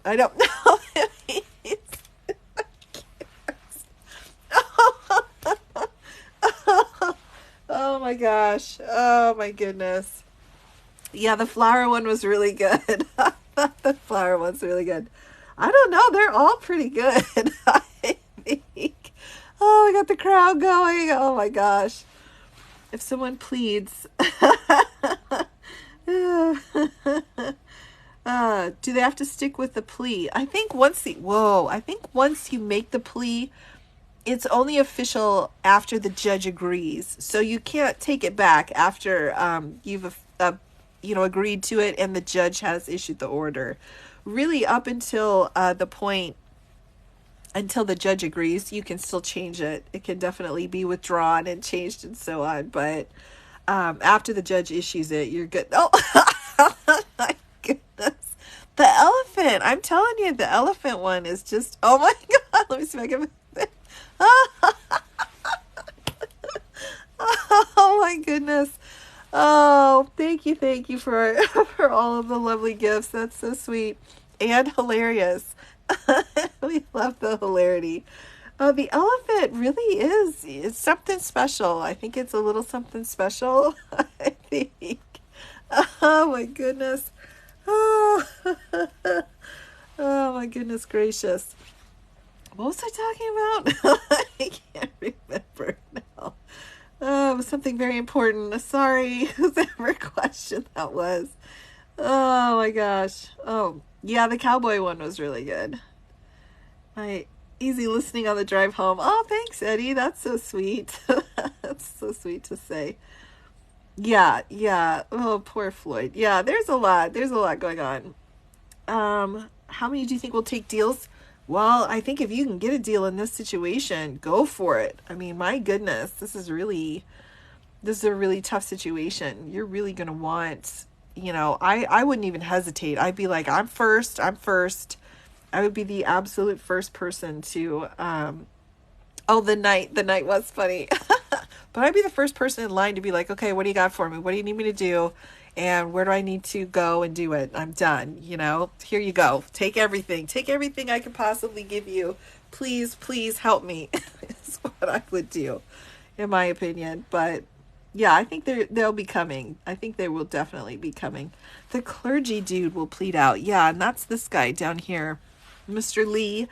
I think so. And this one, she's got a lot of charges. She's got, almost as many as, I think she's got maybe even more than Giuliani. So she's got a lot. Yeah, I mean, we'll see. We'll see what happens. Again, we can't really, we don't know. We've got to get it to trial and see what happens. Do they have to be offered a plea deal? No, it's completely up to the prosecutor. Watch the interview when he got out and he was supposed to make an announcement bombshell speech. Really interesting. I'll have to take a look at that. That's very interesting. What do you think about the 30 unindicted co-conspirators? I think that's a really good question. I'm not sure what's going to happen. It seems to me like it might be, okay, let's say goodbye. Let's say goodbye to the mugshots, everybody. Bye. Oh, that was fun. Thank you, everyone, by the way, for the gifts. I appreciate it. So, bye-bye. Let's put the indictment back up. Here we go. So, we've got lots of, yes, bye. Thank you. Thank you. Thank you for coming. But now here we go. We do have a lot of the unindicted people who were placed in here. I keep thinking like they must need to be doing certain things in order to remain unindicted. So agreements must have been made, and then those agreements need to be respected and followed through, or else they could come out and be indicted later. So that's kind of how I'm looking at it. Snitches get stitches. They do. They really do hate. Yeah, it's tough. It's a whole different world when you're incarcerated. There's a whole world in there that's got a lot of different rules than what we do here out in the not prison world. So, that's the legal term, the not prison world. Yes, but I'm not sure. I'm not sure what's going to happen with them, but they are playing pretty important roles. Let me see if I can find a couple of them in here. But they've been numbered. Here we go. Here's a big stack of them in here. We've got individual 25, individual 26, 28, 27, 29, 25 again, 30, 28. So, I mean, they're kind of all over the place. So they're playing an important role. We just don't know what it is, what kind of protections they have. There are 30 unindicted people, and she actually lists them out here. Let me just say, I should have it in here. Let me see. I've got, oh, here we go. Sorry. It was right. It was in my hands and I'm holding it and looking at it. So we have unindicted co-conspirators, individual 1 through individual 30. So, and then there are actually others, known and unknown. So we have these specific ones, but then we also have others included. Cheesehead wants their names released. Really interesting. That's interesting. I mean, there is a right to confront to some degree, but, if at that point, once you get that far into trial prep, that's when it's appropriate. You can't just, the right to confront is in trial, is in court. So, to have their name on paperwork is not a constitutional right. Using smaller fish to get the bigger fish. Oh, absolutely. That's exactly right. How do you have unknown? That's just the title that we give them. And this means known and unknown to the jury. So the prosecutor obviously knows who they are, but they didn't list the specific names to the grand jury. So some of these individuals, the grand jury did have names of, but some they did not have names. Once the unnamed, so we've got unindicted co-conspirators 1 through 30 and others that are known and unknown. So I think they're talking about wanting all of these names released because they're not. There is no information on who these people are. I mean, we can guess, but we don't have specific information. I'm also watching My Cousin Vinny. Oh, I love that movie, My Cousin Vinny. Yes, classic. That's a good one. More testimony than needed. Oh yeah, by a lot. Again, all of the information put into this indictment is just what was needed for probable cause, not for what was needed to find guilt beyond a reasonable doubt. So this is only going to be at most, 15, 20%, although probably even less than that on what actual evidence they have. So this is just enough for the probable cause. There's going to be a ton more evidence that's going to come out. Yes, Lisa, we went through those. We had a brief to follow up the evidence hearing that was on Monday, and then another brief. So each side presented their arguments about whether or not it should be removed. And I think I think the state's was pretty strong. I think the defense's brief, raised the points that they felt were important, and they certainly raised those points. I'm not sure yet. I need some time to think about the points that were raised by the defendant. Oh my goodness. Threw everything against the wall to see what would. I agree. I think that and sometimes that's all you can do. That's really all you can do. And bringing up the constitutional questions when you've got the supremacy clause and also that First Amendment freedom of speech bits that he was using as well. I'm like, you got to really throw everything you possibly can and see what works. What's the guess that one of them is Roger Stone? I don't know. That's a good question, but his credibility, I think, would be an issue. So I think anytime they would have him testifying in front of a jury to present evidence, I think there's going to be some credibility issues. So I'm not sure if he's part of it or not. I'm just not sure, but it could be. Yeah, he's really different. He's, just watching that documentary or just pieces. I couldn't watch the whole thing, but he's a little different, isn't he? I don't know about that one. The phone records, yep. Is Kemp's protection of Willis enough to keep the Republicans from attacking her? I think so. I mean, from legally attacking her. I think they're going to just continue to pick at her. But I think this isn't her first time. I think pretty much any time she goes forward with any of her cases, she's going to get slammed. Not to this level, of course, because it's such a huge issue, because it's the President of the United States actions while he was president. And, so that's kind of a big deal. But I think she's probably pretty used to getting some pretty harsh treatment and treated pretty poorly. I don't doubt it. He was sounding rather vindictive. Yeah. Like mob mentality. Yeah, it is a lot. There will be a miniseries 10 years from now.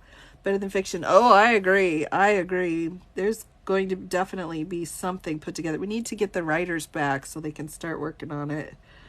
and so that they can have jobs again. I mean, come on, how long's the strike going to go? My goodness. Sorry, a soapbox moment. He's not, well, yeah, I don't know. I think if you're talking about Roger Stone, I think he does whatever he needs to do for himself. And so I think whatever that needs to happen will be what happens. Said she isn't going away. Yeah, exactly. Oh, yeah, I remember Pokey 845. I remember him saying that and being like, wow, that doesn't sound right at all. Who would say something like that? And then it was like, oh, look at that. He's president. Oh, my goodness.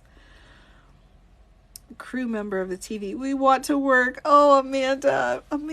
Oh, my gosh. Sending you lots of love. Oh, my gosh. My heart goes out to y'all. Just working so hard to get what should be just everyone's right. So I wish you lots and lots of luck. Lots of luck. History has shown Stone will not snitch. You know, it's a good point. It's a good point. Man, he is really something different. Something different there. I'm still struggling to figure out. Yes, labor. Oh my gosh, solidarity. Absolutely. I mean, just absolutely. It's just that's a tough situation.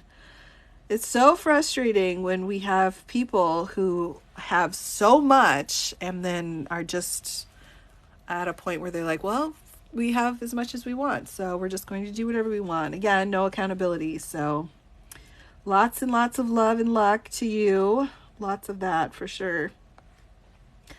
It's a bad situation. Will those videos be used against him if he uses threats?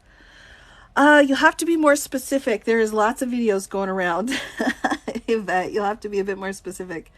Union strong, go SAG. Oh, absolutely. Hopefully we can break the floodgates and make change for all labor. Oh my gosh. Please, yes. I mean, oh my goodness. It's just a tough, awful situation. I can't imagine. I mean, it's been going on for so long. Oh, it just breaks my heart. Can we get 150 boops? Oh, oh my goodness.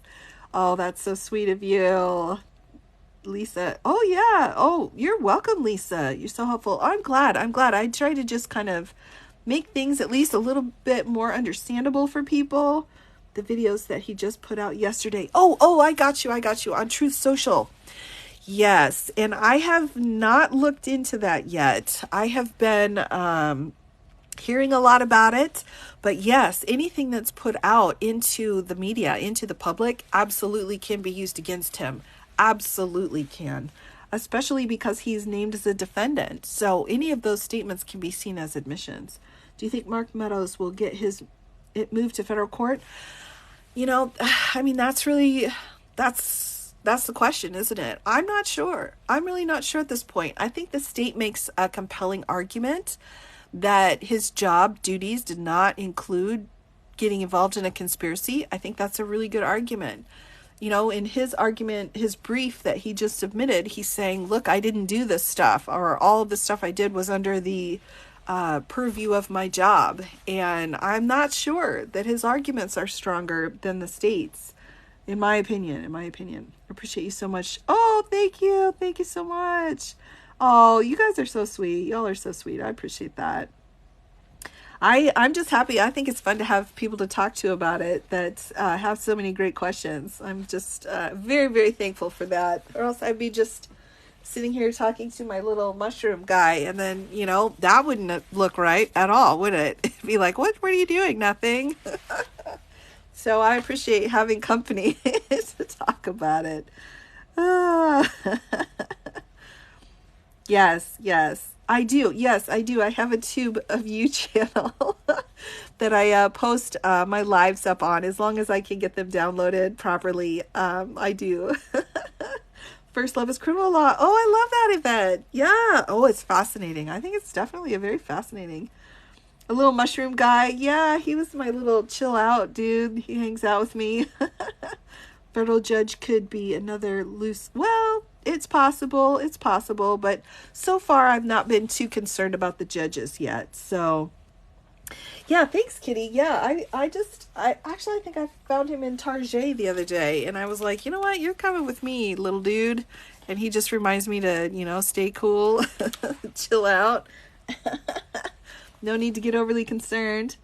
Oh, yes, thanks, Snappy Squid. Thanks for visiting. Always good to see you. Always fun. You have a great night. Great night. I appreciate it. Reminds me of Stormy D. Oh, yeah. Oh, my gosh. Colorado lover. Thank you for that moment in time. Let's all pause for a moment and remember the world that we've been living in. I wish more educators were like, oh, thank you. That's so sweet. I think we're out there. We're just, I think we're hiding. We're the big dorks that we just hide in the corner a lot of times so you don't get put into lockers. So the delay in the Meadows decision, is that good or bad? I don't know that it will have a positive or negative impact one way or the other, honestly. I think the biggest impact right now will be the DA's request for these to all be tried in October. She's requesting all 19 defendants be pushed to a speedy trial date. So I think that's really the big piece. Will these cases go to the Supreme Court?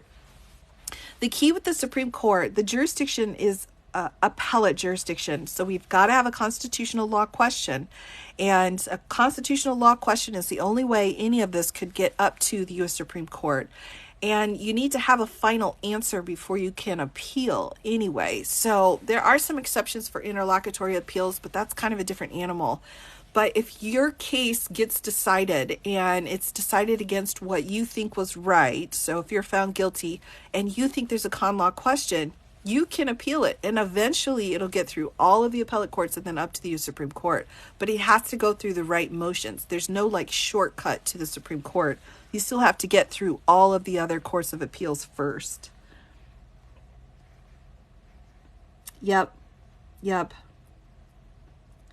VC, I think you're right. I think SCOTUS is like, dude, I don't know if I want to mess with this. They're kind of in their own situation here. Especially Clarence Thomas. What's that guy doing? I mean, I've got ethical requirements here, but, there's lots of questions going on. Which reminds me, actually, let's just take a peek. I'll just leave this up here for a moment. We've got the financial disclosure report from Justice Thomas today. So I'll just, let me just share this. There were a few interesting bits in here. I think this person looks familiar.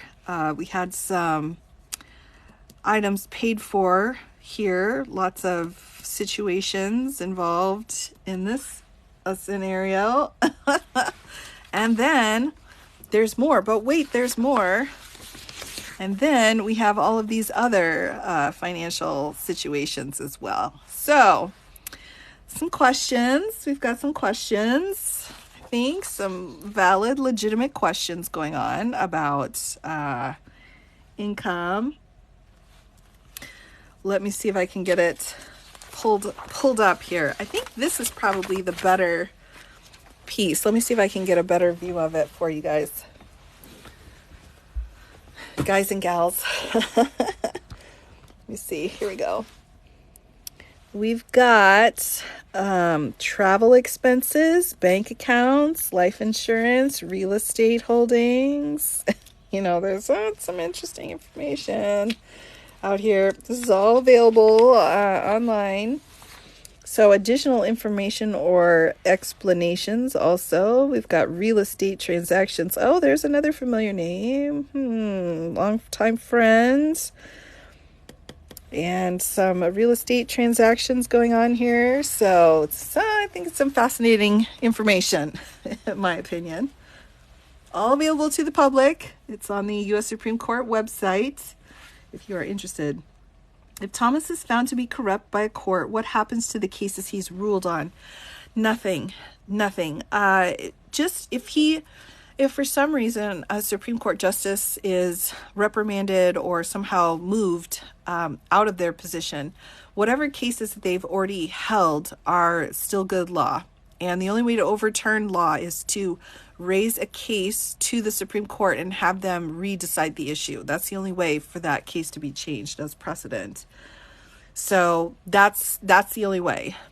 It wouldn't be just like, he's been found to be not good, and so his cases are rubbish. Unfortunately, that's just not how it works. They aren't doing anything to him, are they? No. Nope. Oh, you're welcome, Juanita. You're welcome. Absolutely. Great question. Need to add to the court. Yeah. I think it's interesting here. He had asked for an extension in order to make these filings. Now, this is his 2020, 2022, and we've got 2019, 2018, 2014. So we've got some information here that was brought to his attention that he needed to add on to it. So, yes. Oh, yeah. She was amazing. And, we've had a lot of really amazing justices. And, whether we agree or we don't agree, or how I've looked at it is there have been many justices whose opinions I have not agreed with whatsoever. But they were still amazing justices. They still did a really good job. So there should be the same amount of justices as there are appellate courts. Well, the problem is, with the lifetime appointments, that's required by the Constitution. So that language is specific to the Constitution. And until it's changed by a constitutional amendment, those judges are in there for life. And so, you can see how if you have a certain number of them and they stay on for their entire lives, that could, lead to some troubles, lead to some problems, as it were. So let me just show you here, since I just happen to have my Constitution here. So Constitution, Article 3, Supreme Court, and the judges, both for the Supreme and inferior courts, shall hold their offices during good behavior, and shall, at stated times, receive for their services a compensation which shall not be diminished during their continuance in office. So this is it. This is the part of the Constitution that says that they are lifetime appointments. So that's, that would have to be changed. Good behavior, yes, meaning they can be impeached. The process for impeachment of a Supreme Court justice is the same process as the impeachment process for a president. So it's the same road that would have to be gone down. So articles of impeachment would be drafted in the House, then there would be a trial over in the Senate. Yeah, I mean, we would have to have some kind of limitations put on that at some point. And in order to do that, we would have to go into, and this isn't an amendment either. This is one of the fundamental articles of the Constitution, one of the original 7 articles that designed the government. So that would be a pretty significant change. It absolutely can be done, but it would have to be done through a constitutional amendment. And it seems like we can't seem to agree on very much at the moment. It seems like it. It needs to be amended. Yeah, I think we've got some questions. Would the Chief Justices still preside over the hearing of impeachment? Ooh, that's a good question. That's a really good question. I don't know. Wow, what a great question. Let's see. Oh, the llama's back. Hi. Oh, I love that. Let's just see here. Well, we've got treason, by the way, the only specific crime set out in the Constitution. I'm not sure. Let me see if we've got... Let's see if Article 1 sets it out, because they're the ones that set out the impeachment process. Sorry, one moment. Such a great question. I've got to look through now and see what the answer is. Going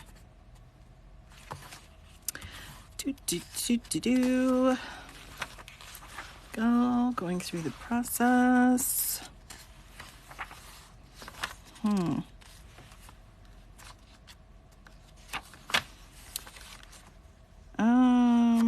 Let's see. Senate shall have the sole power to try all impeachments. When sitting for that purpose, they shall be on oath or affirmation. When the President of the United States is tried, the Chief Justice shall preside, and no person shall be convicted without the concurrence of 2/3. So I would say, just looking at this language, that if it's a Supreme Court justice, no, it wouldn't be the Chief Justice. It says only the Chief Justice presides if it's the President. That's how I read it. That's how I read it. Oh, yes. Good night to you as well.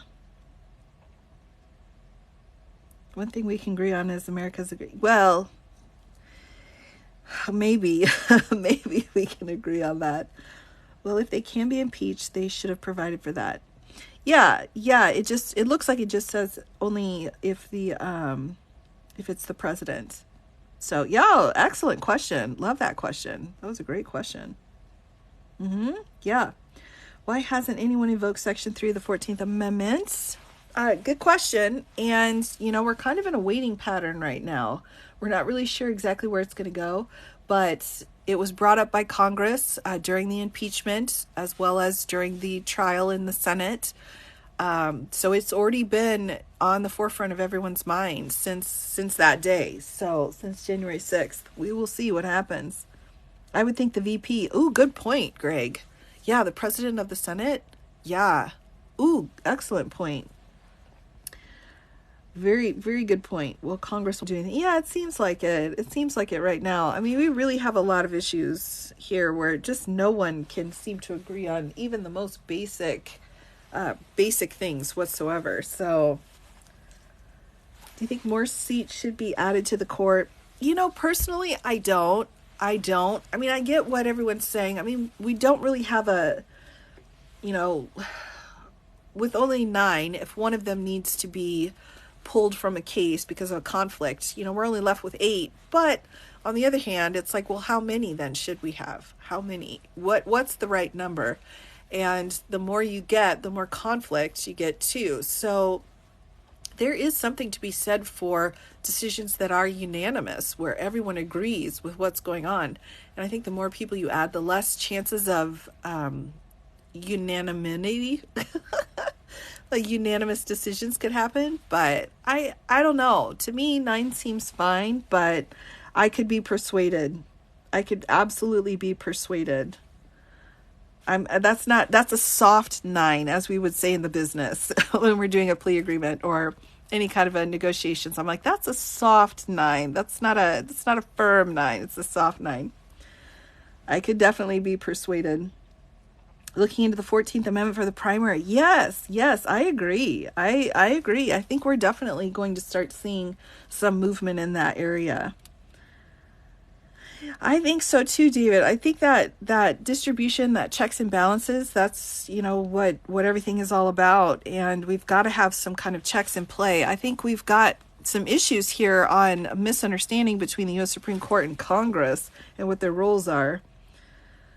I'd rather have an age bracket balance. Yeah, there needs to be something. There needs to be something. Yeah, I don't. Yeah, Dr. Phil moment. Right. Life's about choices, right? Oh, that was a long time ago. Crimes in Georgia. It's true. It's true. SCOTUS were supposed to be impartial. They really are, Daisy. They're supposed to be impartial, aren't they? But they have their own legal ideologies, and those ideologies are based off of their beliefs and their support for their beliefs. So they can try to be impartial, but, at the end of the day, they're also human. So for sure, they've got their own ways of looking at different situations based off of those. I think we'll see with this next session coming up. It's going to be very interesting. The docket looks okay so far. There's a couple of moments. I don't know. It was stressful. I will be honest with you. This last court session was stressful after last year. And it seemed like we all just were holding our breaths every single time the case was heard. And listening to oral arguments, it's like, oh my gosh, what's going to happen? It was really stressful. And I know they come back into session again in a couple of months. I'm not ready yet. I'm just not ready. I need more time because it's about me. Somehow it's about me for some reason. 17th century ideology. I think that's incredibly well said. I would agree with that. Yes. Well, Israel, that's a really really, really interesting situation, and not interesting in a good way. The justices all oversee the federal court system. More might be better. Yeah, I mean, again, I could definitely be persuaded, to have more, but find a way to stay stress free. Yeah, I try, but the Supreme Court stresses me out a little bit. Garland's been chewing gum and taking names, and he's all out of gum. I love that. Oh, he's amazing. He's just amazing. He's done such good work. Eat some ginger, yes, or an apple a day, right? I think you have to de-stress. You got to get the yoga going, the meditation going. You got to get all of that. Oh, all of that going. Get it all in the mix. Get yourself through the Supreme Court session somehow. I'm not sure, but I will try to do some. There's another amazing creator on here, and he was doing a lot of the U.S. Supreme Court arguments, oral arguments. I haven't seen one lately. I'm wondering if our schedules just don't match, but he does great work. I'm hoping he'll do that again this next session. Anti-intellectual, well, yeah, that'd be nice, wouldn't it? Has anyone pushed the bill for term limits for the Supreme Court yet? No, they haven't. Not at this point. There have been a lot of things going on. There's a lot of talk about it. So it's definitely being discussed. Summer tomatoes, well, they're still in season. They're so good. Oh my gosh, yes, summer tomatoes. Yeah, I'm sorry I had to have a moment to appreciate a summer tomato. Absolutely worth living for. Hand out that book to the government. Yeah, I agree. Still have no clue who leaked the Dobbs decision. True. Although I bet they probably have some idea of who it was. Garland should have been on the Supreme Court. I agree. The process was not done properly. That's what bothers me. There's a process set out in the Constitution, and that process was not followed. And that's very frustrating. What happened to the bills for SCOTUS ethics? Nothing so far. They're kind of, I don't know. I mean, we had the Chief Justice coming in and saying, this is our turf, and you guys aren't invited. So he kind of set that down. So I'm not really sure where to go from there. I'm not really sure. Oh dear. Oh. We should set up a link tree for my books and pens. Yeah, I need to do that. We need to take our country back from Congress. Well, according to the Constitution, Congress is, pretty important. That's kind of a really big deal under Article 1. The biggest of all of the articles was designing Congress. So the only way to really take Congress back is to vote for whomever it is that you want to have in Congress. That's the key. You see, that's the trick. I feel bad for Mitch. Let the poor man retire. Oh my gosh, I agree. I think when you reach a certain point in your life, you just deserve a break. Just take that break, go live your life, enjoy your time with your family. Just go and enjoy that life that you should be living. That's really what I think is important. Thanks for your response. Oh, you're welcome. Yeah, I'm trying to catch everybody here. Sometimes these comments come through a little too quick for me, but he won't take it. I know. I wish he would, though. I think, he doesn't want to retire. And I can understand that, there's really a delicate balance going on, so to speak, in Congress. But on the other hand, it's like, look at your own life. Look at your quality of life. Look at what you want to accomplish in your life, too. And it's like, you own that and have that. And he's not the only one. Don't get me wrong. He most certainly is not the only one that can really say, hey, look at what you're doing here. Is it worth it, or is it time? So term and age limits. Yeah. I mean, that's a good point. Yeah. And you have to wonder too, Lainey, what is his family saying? What's his family saying about it? I mean, I'm sure they're like, oh, we're totally supportive. But on the other hand, you put in that much time and energy your entire life. I get it. You have a legacy, but you also have a family. So I don't know. Maybe yeah, Diane, exactly. I'm with you on that. Did you know Mitch had a concussion a month or so ago? I had heard that, Rosie. And concussions, that's some serious business. That's some, you got to take care of that.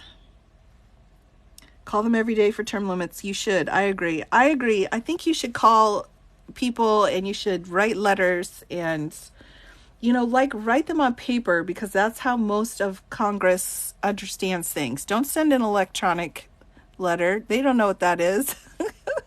You got to meet them where they're at. So I'm a big fan. Write that letter. Don't even use a computer. Like, hand write that letter out and tell them how you feel. And they will understand better than anything else. Yes. If I saw your family, if they're not doing well, I agree. I mean, that's what it's about. Again, I understand and can appreciate that legacy element, but there just comes a point in your life where it's like, when is enough enough? I don't think we need term limits. We just need to vote them out. Oh boy, Antonio, aren't you? Oh, that's so true though, isn't it? I think the term limits would be a good backup, because it seems like with the voting, people just need to go and vote. We just need the numbers. We need people to just go out and vote. And then, you'll get your point. You'll get to where you want to go. If we just can get enough people to vote. Greg, thanks for coming. Yes, good night to you. Have a fabulous night. I appreciate you visiting. Why are people afraid to read this document? That's a good question. I don't know. I really have no idea. Can I borrow another state representatives? Oh, yeah. I'd be happy to loan you mine, but I'm not taking yours. Requires a constitutional amendment. There's no chance right now. I agree. Yeah. I mean, we just can't, again, just the basics. We can't seem to get any agreement on anything right now. So it seems so far into the future. I'm not saying it wouldn't happen, because I think it's definitely possible, but it's definitely going to take some time. It's going to take some time. Senate election voting turnout was 47. Yeah. It's those. Yeah, it's a problem. We got to get the numbers. Got to get the numbers out there. I'm keeping Gavin. Okay. Oh, aren't you lucky? He seems very nice. He does seem very nice. Oh, okay. Am I? Oh, thanks. Oh, thank you. I feel like we need to expand judges, congressmen. Really? Yeah, I mean, I can definitely be persuaded. I think I've definitely said before I can see the arguments. I'll give away my governor. Oh my gosh, that's hilarious. Need term limits. No politicians can become lobbyists after office, and no lobbyists can be elected. Ooh, I like that. I think that's good. That's a great proposal. Who wants March? Oh no. Oh dear. John Kennedy. Woo! Wait for half price, discounted. Oh my gosh. Advocate for statehood of Puerto Rico. Ooh, that'd be great. You know what? An interesting story behind DC, by the way, is they've been so close to getting statehood. In fact, I think they were only a couple of votes away. So I think it's still a possibility in the future, but we've tried multiple times to get DC as a state. So if you look into the history of that, it's fascinating how close it's come to actually being a state. I love that for them. I hope it continues to get pushed forward. If we didn't have Nancy and Chuck at the head, yeah, where would we be? Yeah. And, honestly, in Pence too, he did some great work that day as well. And working with everyone, it seemed like there was a common goal of the people who were trying to kind of calm the situation down, and on both sides, and they were coming together to like hide and, duck for their very lives.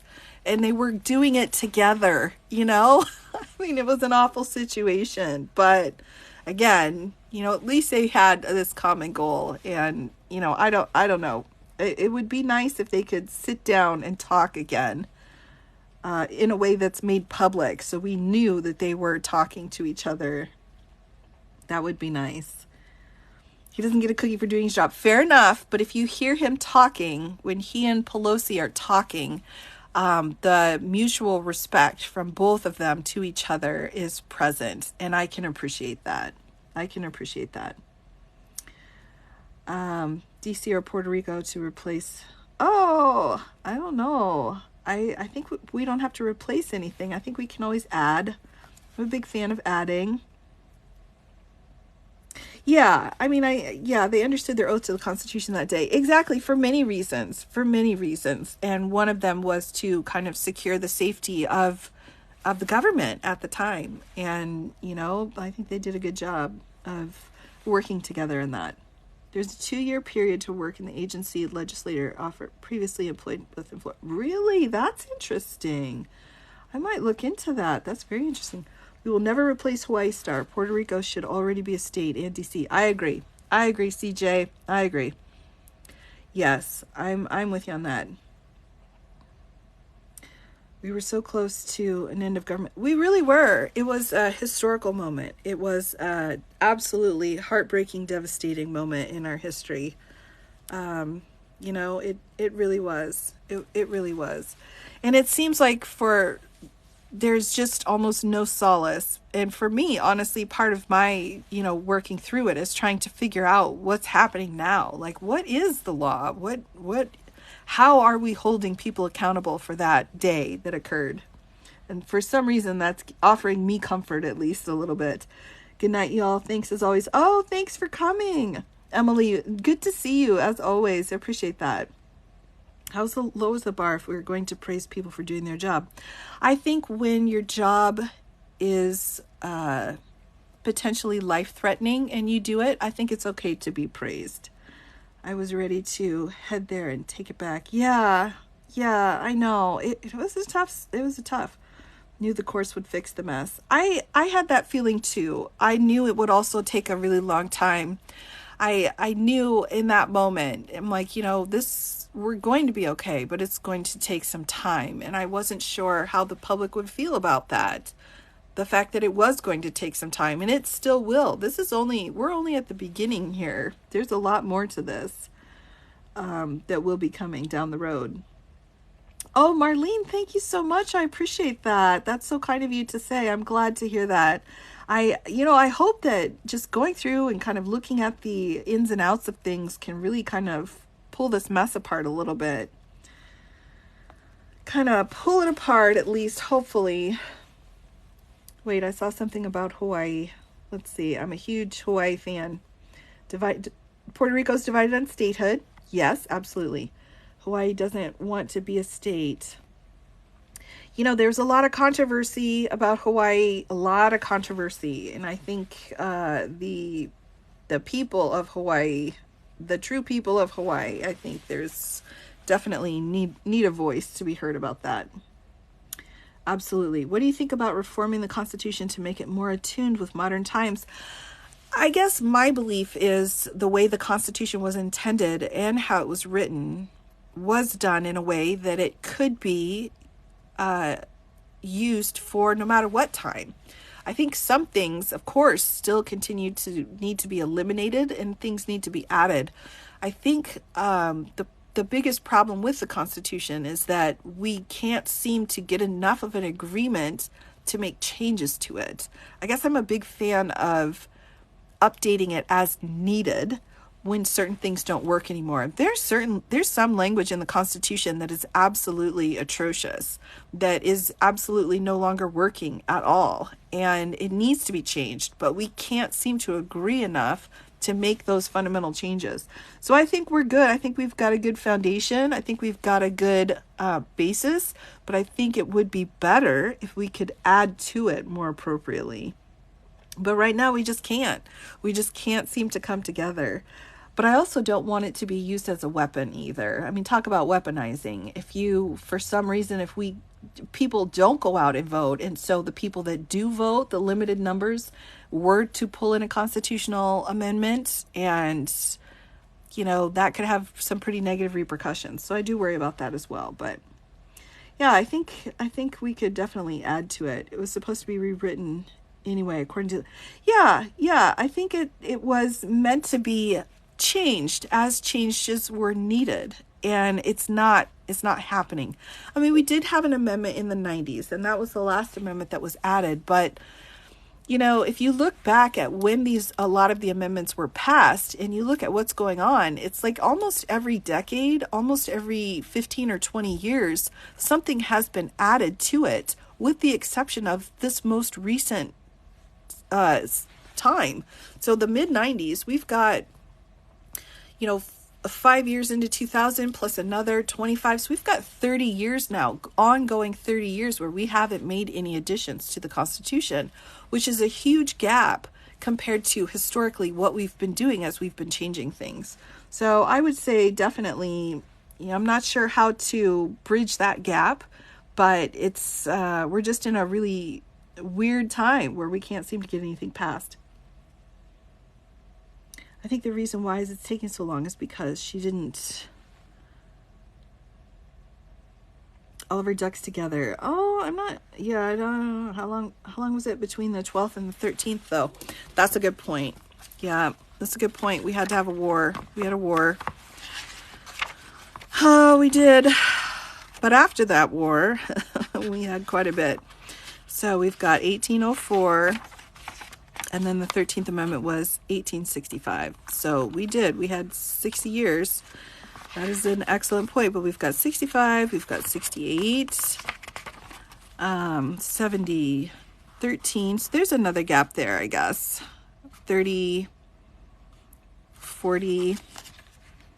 And then again, though, it seems like boom, boom, boom. We had all these amendments coming in.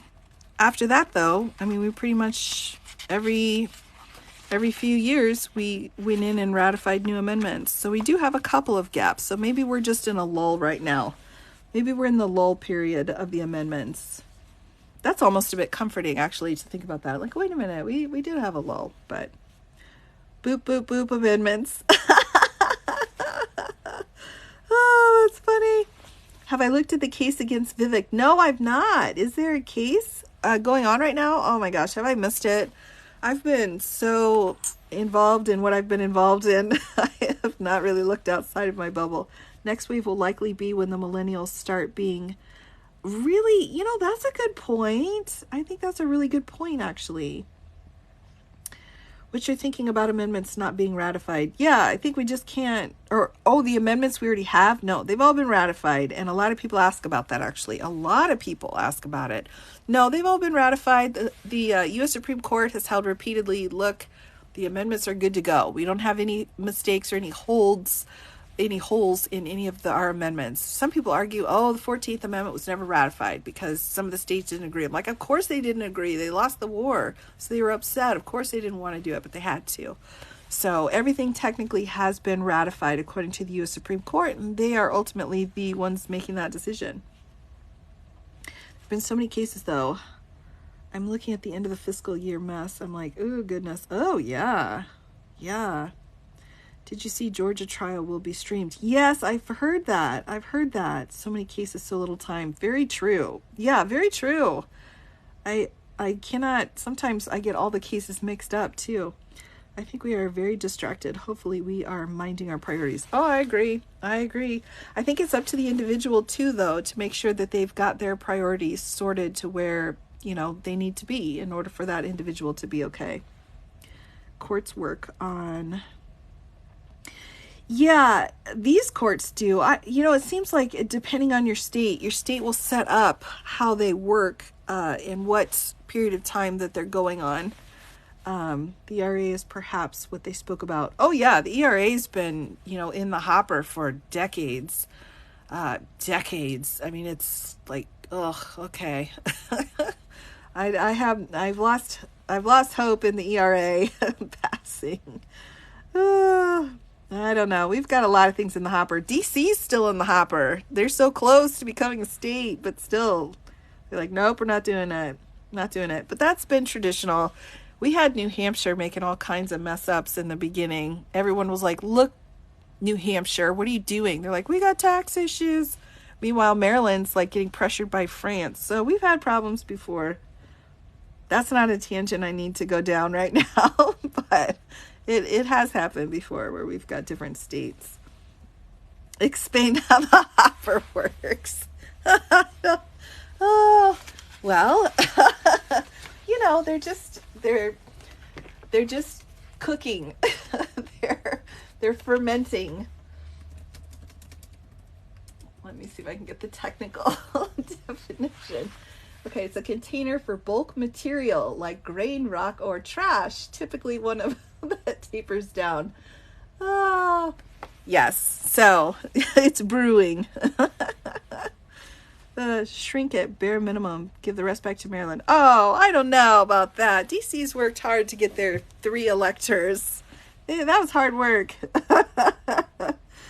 To explain it to my students and I don't understand it. Yeah, I know, man. I know. Oh, my goodness. Yeah, there's a lot going on. There's a lot going on with DC. We will see what happens there. They've got some problems. Yes, I think Legally Blonde. Yes, that's fine. That's absolutely fine. Cooking or fermenting. I think it could be either. I think it could be both. I think, it's cooker's choice. It's hopper owner's choice. Do you want to cook it or do you want to ferment it?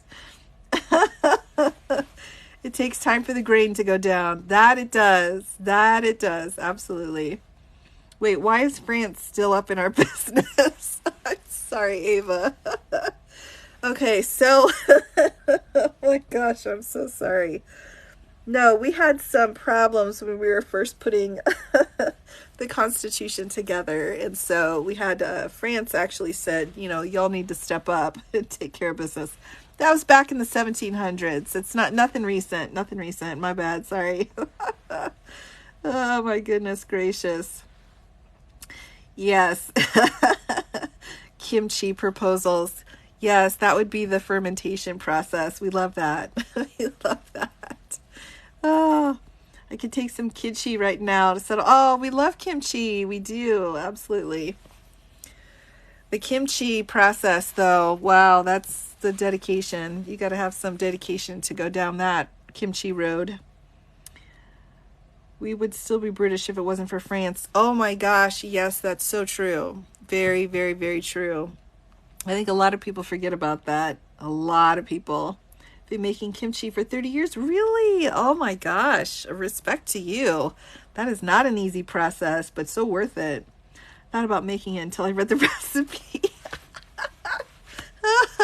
Same. I'm the same.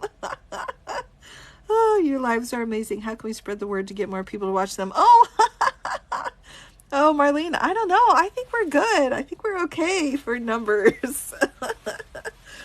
I think we're pretty good. We've got a fun group. I'm thinking of a bill hopper. Yes, go for it. We should do that. How about, Ludfisk? Oh my gosh. Wow. That's a labor of love as well. Seriously. I think we're okay. We're okay. But, you can feel free. Anyone can, if you want to share. I finally have been starting to put on some of my duets and stitches. I know a lot of people have been asking about that lately. I'm pretty cautious because I'm not sure where the information's going to go. So there are a few that can kind of maybe be sent out into the world. Any of my little video clips that I've been uploading, all of those I've made so that other people can pull them. But the Boop Squad only. That's so funny. I'm still trying to learn how to make good auntie kimchi. Yes. Yeah, it's a talent. I mean, it's a skill. It is a skill set. Yes, Suze, I definitely, I think you've got to be safe. For sure. I'm definitely cautious. I stumbled upon your live. Thank you. Very informational. And I followed. Oh, thank you so much, Lisa. Thanks for joining us. You got to close this out with a mugshot. Print a Rudy large print. All right. Well, I probably should actually. Okay, let's do the mugshot one more time here before we close out the evening. I don't have a big one of Giuliani, but here we go. here's the mugshot. Let me get him in frame. What did I miss? Oh, we're just hanging out. You've been showing up on my FYP. Oh, Rosie, that's so fun. Oh, oh, I love to hear that. I love to hear it. Used to have to visit. Oh, I'm so thankful. I'm thankful for your time. Boop, boop, punch. I need to order a mugshot mug. Yes, I know. We do. Oh, we do. Oh, the hat. Oh my gosh, we love that. We love that. The white cowboy hat. Oh my gosh. Might still have one. Reason the only people. Yes, yes, I agree, Suze. You gotta be careful in this world. Oh, there we go. Another one. I like the mustache. Put the ring in frame for the brand. I don't think it's got a brand to it. Let me see if I can see one. I'm not really sure. Hawking my neighbor. Oh my gosh. Yeah, I'm still trying to find out. I'm not really sure exactly where I got this ring from. I've been doing some research. Oh my gosh. Oh, look at the fruit hat. Yes. But I've been doing some research in my pictures to try to see if I can remember where I got it. So I'll make sure once I figure it out to share that with. Oh, look at that. The flower crown. Nice, nice. Oh, it's my brand. Oh, I do. I really like the mustache too. I love that. Oh my God. Oh, the elephant. Yes. Classic. Oh, so funny. Oh, the elephant. Seriously. I mean, it's just, oh my God. I think it's the ears. It's seriously the ears. Oh my gosh. More eyeliner than Prince. Yeah, I must have a really heavy filter on. Oh my goodness. Oh, did Powell ever find her? Well, I'm not sure. It's the trunk. Oh, it's really the combo. The combo is genius. I mean, it's absolutely genius. Oh my goodness gracious. Oh my gosh. Oh, thank you, everybody. That's so sweet. Oh, seriously, thank you. Oh, you're welcome, Marlene. I'm so glad you could come by. You just come by and visit anytime. Anytime, absolutely. Yeah, the elephant's really there. Legal proofreading stumbled here. Thank you. Oh, thank you for coming, lady. I appreciate that.